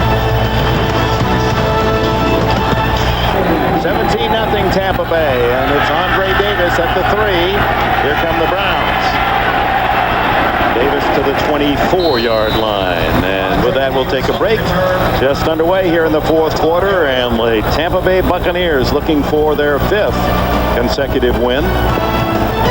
Have a 17-0 lead. It appears to be Warren's world right now. He's been on a 2-minute love session with the crowd, walking around, exhorting them to get on their feet and cheer, and listen how they respond to the guy. Meanwhile, the Browns have more punts than first downs in this game. Testimony to Sapp and the defenders. The quick throw incomplete to the tight end, Mark Campbell. Quarles was there. Well, let's go back to the Tampa Bay touchdown. Like I said, it's just a simple play right off a right guard. Mike Allstott sees nobody there, but look, there's no pursuit. And then there's the key block. Keyshawn Johnson ties up 2 guys. Anthony Henry primarily with a little holding, I might add, there with the left hand on the jersey. But Mike Allstott, that's just no pursuit by Cleveland, and Allstott being heady and finding the end zone. There's the evidence of the Tampa Bay defense. 5 first downs, 7 punts for Cleveland. Kevin Johnson, who's had a quiet day, is wrestled out of bounds by Dwight Smith, an extraordinarily strong cornerback, and he may have been a little too eager with that tackle. And that's the only way Cleveland's going to get a first down in this second half is by penalty. Smith was the MAC Player of the Year at 10 interceptions and 2 touchdowns in his senior year at Akron. I think the flag's going to come in for picking up the receiver and then planting him. Throwing him, planting him. Well said. Personal foul. Unnecessary roughness. Number 20 on the defense after the play's over. He picks up the player and throws him to the ground. First down. And takes it out to the 42-yard line. We got bull riding and rodeo next week on CBS. And this is just, this isn't the 8-minute or 8-second ride. This is a bulldog. That's the old bulldog tackle. Boy, that's not really, I've seen a lot worse. You heard Tom White call number 20 Rondé Barber, but that obviously was Dwight Smith, number 26. Here comes the blitz. Couch rolling away from it. Gets it off out of bounds. Intended for Andre Davis. Monday on CBS, he may be the king of comedy, but when Kevin James tries out for a semi-pro football team, ouch, things could get ugly. Don't miss a hard-hitting King of Queens, Monday at 8, 7 Central. Pick him up and lay him down. America's most watched network, CBS. No touchdowns allowed in 11 quarters now by the Buccaneer defense. And they get that rush, and if 4 men, they're going to put the rush to only 4, and look at the pressure. Couch dumps it out to White, and then racing back from behind the play was Buck Gurley, a young tackle from the University of Florida, to make the stop. Well, they started with a hiccup against the New Orleans Saints where they gave up 26 points in their opener. But look at the last 4 games. Look at what they've done. The Rams put up 14. And then, of course, they're throwing goose eggs up today. 27 points allowed. Of course, Monty Kiffin deserves a lot of the credit for that. There's Monty Kiffin right there. 7 years he's been this team's defensive coordinator. And John Gruden wisely kept him on. The give is to Jamal White, and he finds an opening, stays on his feet, fumbles the ball, and it's recovered by the Browns at the 33, although they were going to call him down by contact at the 34-yard line. Although Quincy Morgan covered the ball, it was not a fumble. Well, this is one of the good-looking rushing plays Cleveland has run all day, one of the very few. And Jamel White just fighting for yards, and yes, it appears that he was down. He's still got the ball, the knees on the ground, then the ball comes out. 15 yards, man. That's the longest run of the day for Cleveland. By far, I would think. First down at the 34. Couch. And the short pass to White, and a gain of a yard maybe. Bonnie? You know, well, Dick, in talking about the Bucs dominating defense, think for a second how vastly different things might have been if John Gruden did what a lot of head coaches do, and they come in and fire defensive coordinator Monty Kiffin and all of his other coaches. But he says, you know what? I consider Monty Kiffin one of the godfathers of coaching. I've been asking him for information for 10 years. John Lynch is saying John Gruden has also had an impact on the defense. He said, we've taken on the personality of our head coach. We're playing even more aggressive. It's a great expression, the godfathers of the game, and young Gruden has great respect for the old-time coaches. The throw down the sidelines intended for Kevin Johnson, and Brian Kelly there to break it up, but he fell awkwardly. May have been just disappointed in not picking off the pass. You know, he mentioned, Dan, the godfathers of the game. He said, if I have any chance to get with Bob McKittrick or the Fritz Shermers, the late Fritz, and Jim Hannafin, your old coach, he said, those are the godfathers, and I got one right here in Kiffin. I want to talk the game with them. They know. Well, John Gruden's still only 39 years old, and he realizes that I still have a lot to learn. And you learn from guys like Monty Kiffin. 3rd and 9 with Kevin Johnson in motion. That makes it a triple left. And then the throw underneath. Oh, what a hit and a fumble. If it's ruled a catch, no, they're going to say incomplete. Kevin Johnson drilled by Dwight Smith. Brian Kelly over there, as well as Rondé Barber. And I'll tell you, that Dwight Smith, he's only 5'10". He has the legs of a 230-pound man. I think I'll provide some expert analysis here. Wow. Look at this hit. Is he zeroed in on Johnson? Remember, this drive was kept alive because Smith was called for unnecessary roughness that gave the Browns their first down of the second half. Well, I think he just tried to make amends right there. Phil Dawson will try a 51-yard field goal to break the string, and he gets. He's kicked one 52 this year, and now 50, and that one was really. That was a huge kick. 17-3 in Tampa Bay with 11:45 left. It's Aaron Stecker. And he's out across the 30-yard line. Well, you want to play football in the National Football League? Well, not this way. Only if you can withstand a hit like this.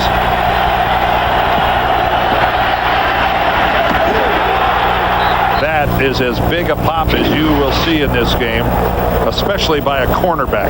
That was a hit that a middle linebacker would be proud of. And again, watch this kick by Phil Dawson. Does this just barely make it over the crossbar? I don't think so. Without the net, this is into the stands. Watch there, a fan in the first row actually gets his hand on the football. Now that was a 50-yarder that would have been good from 55 or 56. At least, yes. At least. Now Johnson with the lead, gets to Allstott, running free. He rampages out to the 49. Devin Bush Bush makes the stop. So that's 6 straight carries by Dawson. He had 55 in a row on the last drive and picks up a first down in his first attempt here. How about Mike Allstott coming right at us? Let's take a look at it. Look at him looking for the hole. Finds a crease. I see anybody to the inside? No, I'm just going straight ahead. And then, like all great fullbacks, at the moment of impact, down come the shoulders and the helmet, and you're going to get nothing but the receiving end of an Allstott hit. 9.4-yard average. Now, this Browns defense is starting to look like they're out of gas.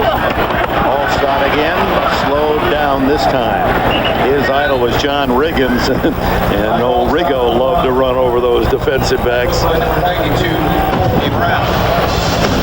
Well, Mike Allstott's had a fun day today. We got that first touchdown with that leap that came up a little short, but he stretched it over. But look at the leg drive. That's what I love about this guy. The body lean and the leg drive. Those short legs just pump, and then he gets behind Keyshawn Johnson and gets to the pylon for a touchdown. Been a good day so far, but they're just wearing out the Cleveland defense. Second down and 9. And it's been a good rushing day thanks to Allstott. Throwing the flat, and incomplete will be the call. Allstott hit by Devin Bush just as the ball arrived. Well, Monday nights, and of course every weeknight, it's the Late Show with David Letterman. Dave's all new special top 10 from New York Giant Michael Strahan, plus Deborah Messing and Pink. That's Monday night on the Late Show.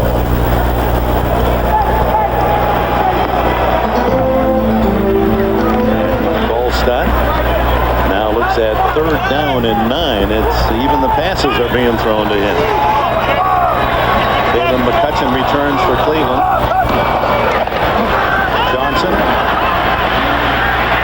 gets it away at the last minute, incomplete. Courtney Brown able to apply the pressure. The first player selected 2 years ago, and Courtney Brown not quite yet living up to his potential. No Tampa Bay receiver anywhere in sight, but because Brad Johnson is out of the pocket, he's able to just throw that away as long as he gets it anywhere near the line of scrimmage. So we saw him called for the intentional grounding earlier in the game. That's the difference. Once you're out there, you can go ahead and chuck it as long as you get it back by the line. Tom Tupa driving kick toward Dennis Northcutt. He'll let it go.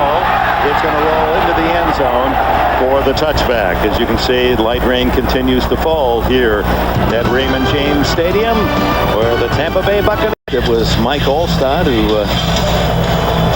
got it started. He has a couple of touchdowns. We'll show you those in a minute. The game summary showing that it's been all Tampa Bay's defense, and the Buccaneers with enough offense to lead by 14.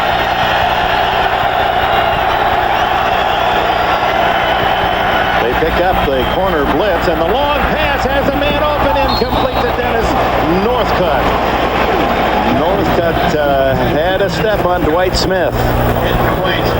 And here are the scoring points in the game. Well, Mike Allstott started it off for Tampa by stretching the ball over the goal line.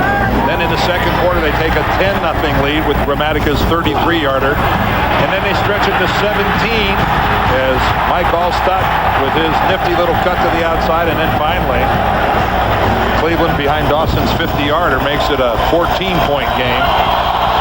But they are running out of time offensively, and they better get something done quickly. Another one.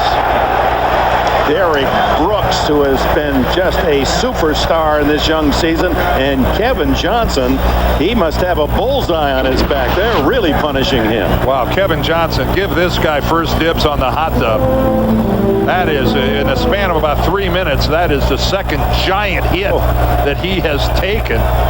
Derek Brooks even knocked his own guy out of the way. He even sent Brian Kelly flying on that hit. Johnson stays in the game. 3 wide. 3rd and 10. Underneath. And Jamel White spins out to the 23, far short of a first down. Brian Kelly secures the tackle, and it's 3 and out again for the Cleveland Browns. Dick, I have played on some offensive football teams where things just didn't go right.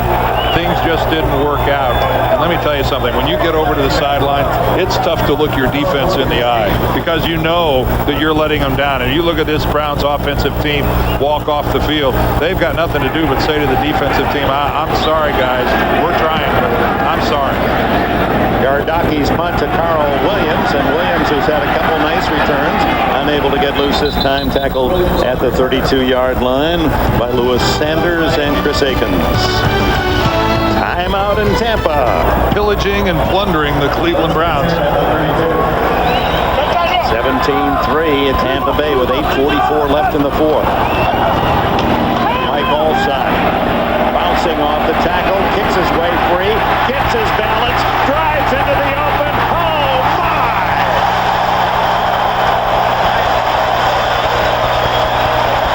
$19 more for Allstott. Here comes some more expert analysis. Beautiful. Just beautiful. Look at him fight. I thought he was down right there. That Corey Fuller had him. Look at that effort by Mike Allstott. Entire city of Cleveland had a piece of him and couldn't bring him down. What a show he's putting on here in the second half. 3 yards shy of 100 now for Allstott. And he doesn't get it on that carry. Stopped at the line of scrimmage. Allstott on the carry. Tonight on CBS, there's the lineup. 60 Minutes, always a must. Then Becker, then the new hit show Bram and Alice, and then Gleason. Looks like Jackie, doesn't he? He does. 6'8", Jackie Gleason. Yeah. Well, they're expecting to shoot the guns. They're shooting T-shirts out of there. That's what they're loading up now. Mike Allstott gets a blow on the sidelines and a standing ovation from the folks on the near side. Cleveland 52 yards rushing, Tampa Bay 160, and 97 of those to Allstott. Pittman comes back in. Flag is down as Pittman bumped out of bounds at the 42-yard line. Dwayne Rudd there for the stop. And Tampa Bay signaling the penalty is against Cleveland.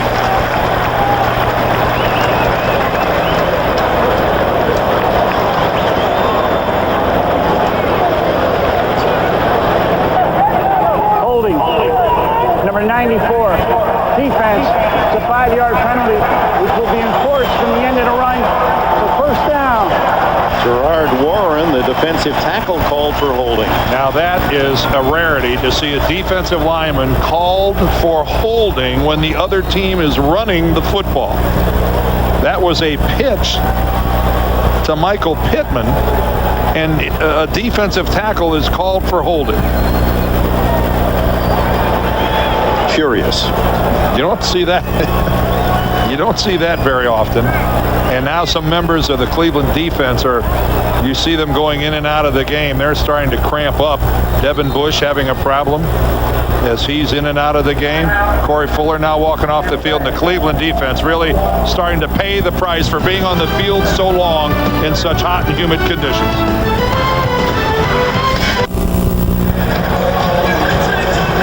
Well, in the mid-90s, the temperature, the humidity very high, even some rain showers today. And it's hard to imagine how uncomfortable it is when you're on the field constantly, helmet on, pads on, socks on. The only place to evaporate is a bare arm to cool off. Allstott drives forward, and I believe that'll take him right to 100 yards rushing for the afternoon. Well, that won no style points as Brad Johnson fell down coming out from under center and actually handed the ball off to Mike Allstott from his knees. This isn't the way you work on it during practice. That takes him out, though. Well, it's very difficult for the linebackers to see the handoff when the quarterback is down on the ground handing the ball. Yeah, you know what? It could be a new look, you know. Feel like the old side saddle tee of Phil Dickens. The old hidden handoff trick. On second down, Allstott again, and that will add to his century mark as he drives to the 29-yard line, close to another first down. And right now you're seeing Mike Allstott, wherever the initial contact takes place, he's ending up another 4 or 5 yards downfield. 13 carries, 106 yards. And this Cleveland defense right now is, they are really struggling. You can just take a look at their huddle. It's hard to get them even into a huddle. These guys are so tired.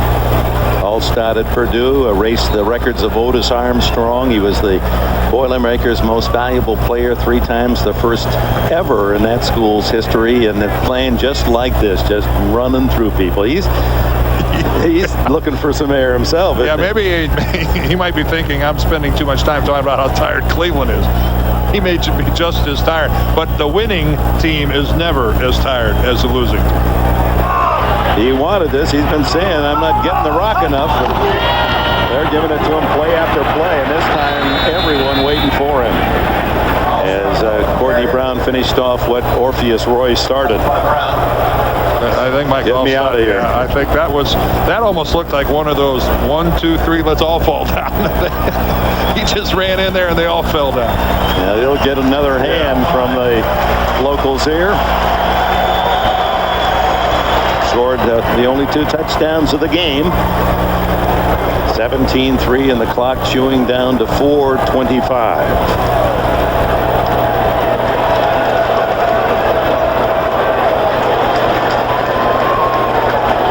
Looks like Tampa's going to let the clock run down and then take a timeout. And that is what they've done. So Allstott, who wanted to get out, and perhaps they figured give him a rest, chew it down, bring on the field goal unit. And a reminder, second half of our CBS doubleheader, the Raiders endeavor to go unbeaten through this week 6 against the Rams. Can the Rams win one at home? Kansas City and San Diego. That rivalry in the AFC West should be a good one, and Jacksonville, Tennessee the same. Check your local listings, but just stay right here. After the game, we'll either be switching you to our second game or back to New York for highlights and scores. This big CBS doubleheader Sunday. That Kansas City-San Diego game is a good one. Well, we've seen Kansas City enough to know that they're about as entertaining as it gets. They're like the old AFL days. You're right about that. Now Tom Tupa, once a Buckeye, now a Buccaneer. Bunts towards the corner, but can't quite hit the arms of Dwight Smith as it goes into the end zone for the touchback. 4:05 left. Browns back on the field. And then under some normal conditions and a defense not quite so omnipotent, you'd say, well, down 2, you get a quick touchdown, use your timeouts, get the ball onside kick, you're not out of it. No, of course not. And they're not out of it. We've been around this league long enough to know that you don't ever count some team out, but boy, we've seen precious few signs of life from the Browns offense today. Couch down the middle, complete. And a first down out to the 40-yard line to Dennis Northcutt. Derek Brooks in on the stop. First down at the 40. And that was one of the few times today that we've seen Tim Couch actually have time to really sit and survey the field and find somebody open. Underneath, and a drop by Jamel White. I mean, Tim Couch today has really been hit and banged around. There he is, actually on his own, trying to make a block, gets stepped on. There he's crushed by Simeon Rice. There's Sapp again. Now, this, you could almost show these same highlights week in and week out and just plug in the opposing team's quarterback. That's the way Tampa plays defense. If you're going to come in here and play them as a quarterback, you know you're going to have to send your jersey out to be clean when the game's over. Well, they generate so much pressure off a 4-man defensive rush. Now they bring an extra man, the screen, and look at White. He's going to be gobbled up for a loss back at the 34-yard line.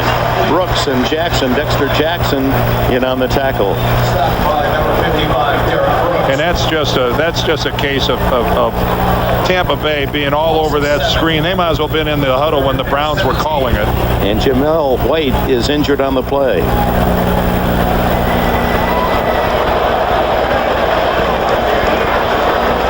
charming guy. He says, you know, the Priest Holmes and Marshall Faulks and Charlie Garners, I study them. They're my size all season long to see what they do to be better. There's a free agent. No one really knew much about him up at South Dakota until they had some workouts, and all of a sudden the guys looked at their clocks and said, 4.3 on grass, 4.3 in the 40s. He said his first one was a 4.28. He said, I got no attention, and then all of a sudden, bang, I do that, and then everybody's calling. Phone was ringing. Yeah, well, a 4.3 will do that. That is, you're on the real short list at 4.3. James Jackson getting some duty now, number 29 from Miami of Florida. He was their leading rusher last year. Couch with Simeon Rice chasing him. And finally throws it incomplete out of bounds. Andre Davis, the closest Browns target. And up comes 4th down. Boy, is that a familiar sight on that yardstick crew. Warren Sapp getting the 4th quarter off. Well, he's yelling at the guys that come on over. McFarland and Simeon and the other guys still have to play. Warren gets to play cheerleader here.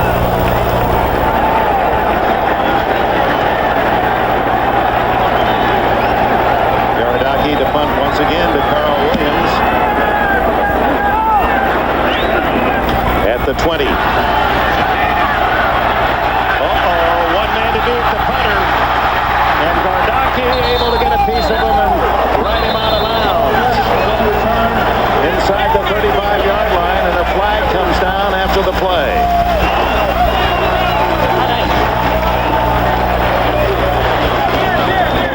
That was well played by Gardaki. He positioned himself just about 3 yards off the sideline where he was able to go ahead and make the play, knock Williams out of bounds.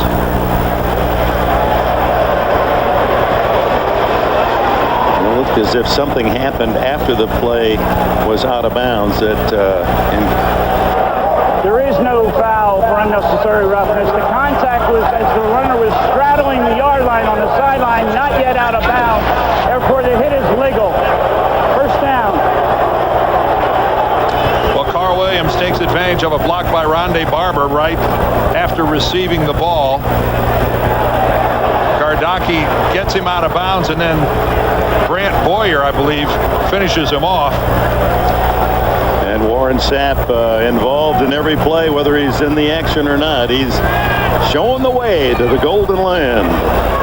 And when you're with Warren Sapp, that's not real hard to do, you know. Well, with Warren Sapp, it's an education to sit down and talk with him because you get a whole new dictionary of terms. He keeps your attention. Here comes Pittman on the corner and to the 36-yard line. For example, just in our conversation 2 days ago, he said, give me a 0. Well, that was addressed to the barber, and it meant he was talking about he got his dreadlocks cut off. A 0 is I want it shaved. So give me a 0 is a bald head. And go to the Miami Heat games and you get a wood ticket. He said, I'm not going unless I get a wood ticket. I said, a wood ticket? He said, yeah, that's where your feet are on the wood. In other words, a courtside seat. And it got my cane. Now that's his trash talking about his Hurricanes. He wants his orange and green fix, and when they won yesterday against Florida State, he got his cane. Allstott running free with a blocker, and finally ridden down from behind and a flag down. Darren Hambrick denied the touchdown at the 11-yard line.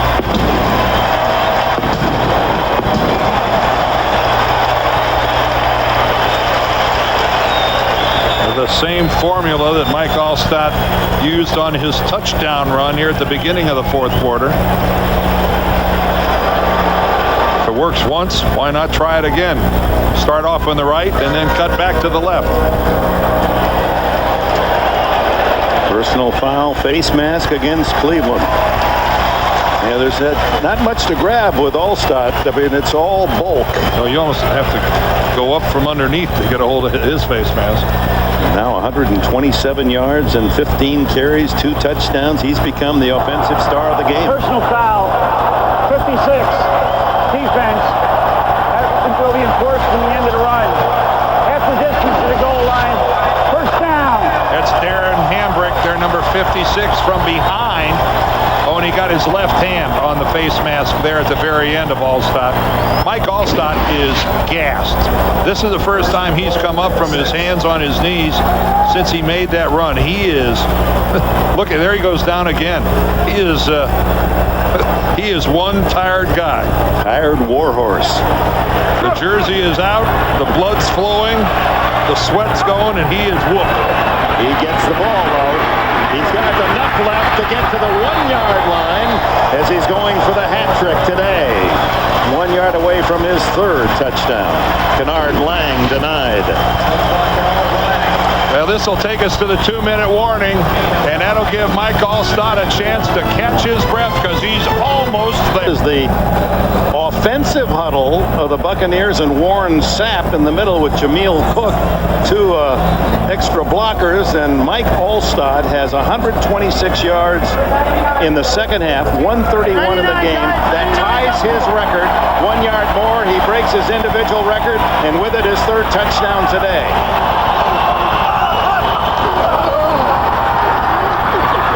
You think the Browns knew who was going to get the ball? Nevertheless. Well, Warren Sapp lined up at tight end and actually made a pretty good block. Well, here's Warren Sapp right there. He's lined up against Courtney Brown, and look at him get underneath him and drive him back into the end zone. That was a heck of a block by Warren Sapp. That was good technique. Did you see him get underneath him? He's telling him about it too. Oh, what a surprise that would be. Yeah, Mr. Mild-mannered, the picture of humility.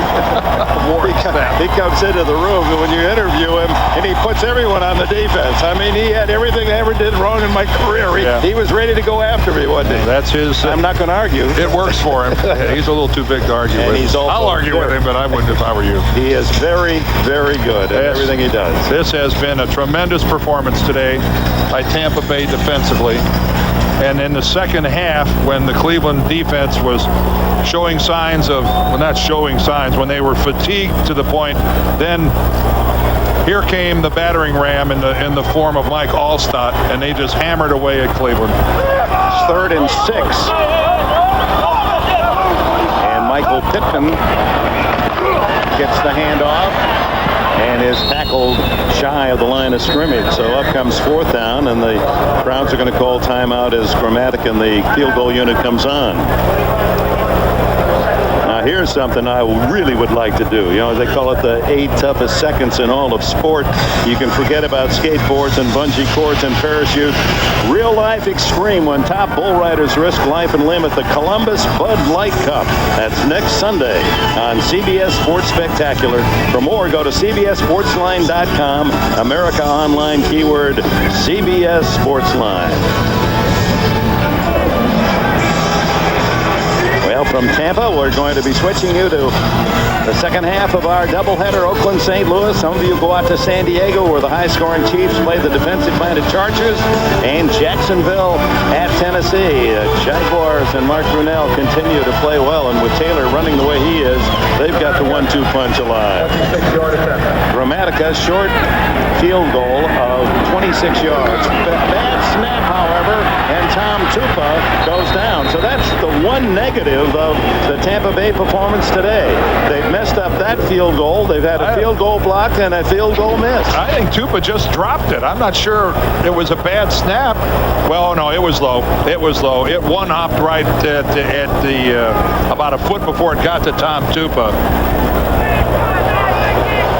Warren Sapp looking at it from the sidelines. Yeah, he may have his own post-game critique as well. So taking over on downs at the 17, the Cleveland Browns with 1:38 left. And again, they're in the negative pool. First downs to punts. 9 punts, 8 first downs for Cleveland today. That's the one area where they've been able to complete passes over the middle. This one to Steve Hayden, one of the tight ends. Nate Webster made the tackle at the 29-yard line, so they've matched their punt total with 9 first downs. Couch underneath Northcutt. Northcutt with great speed. Tackled by the jersey at the 48-yard line of the Buccaneers by Brian Kelly. 1 minute left. One timeout left for Cleveland. I'd love to end that string of no touchdowns by the defense of Tampa Bay, and working against primarily second unit players on that Buccaneer defense now. Well, fewest points per game. You know, you're officially ranked in the NFL by the #1 defense by the fewest yards you give up. I think you win or lose by points, and Tampa Bay, the #1 defense in the league with only 10.6 points per game allowed. And of course, that average is coming down if they hold the Browns to 3.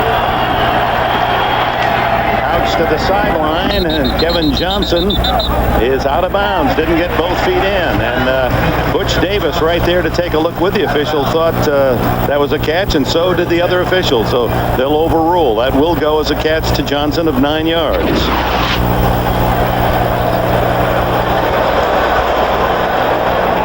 I couldn't quite see from that angle whether both feet were down for Johnson, but that's how the official downfield, one of the back judges, saw it.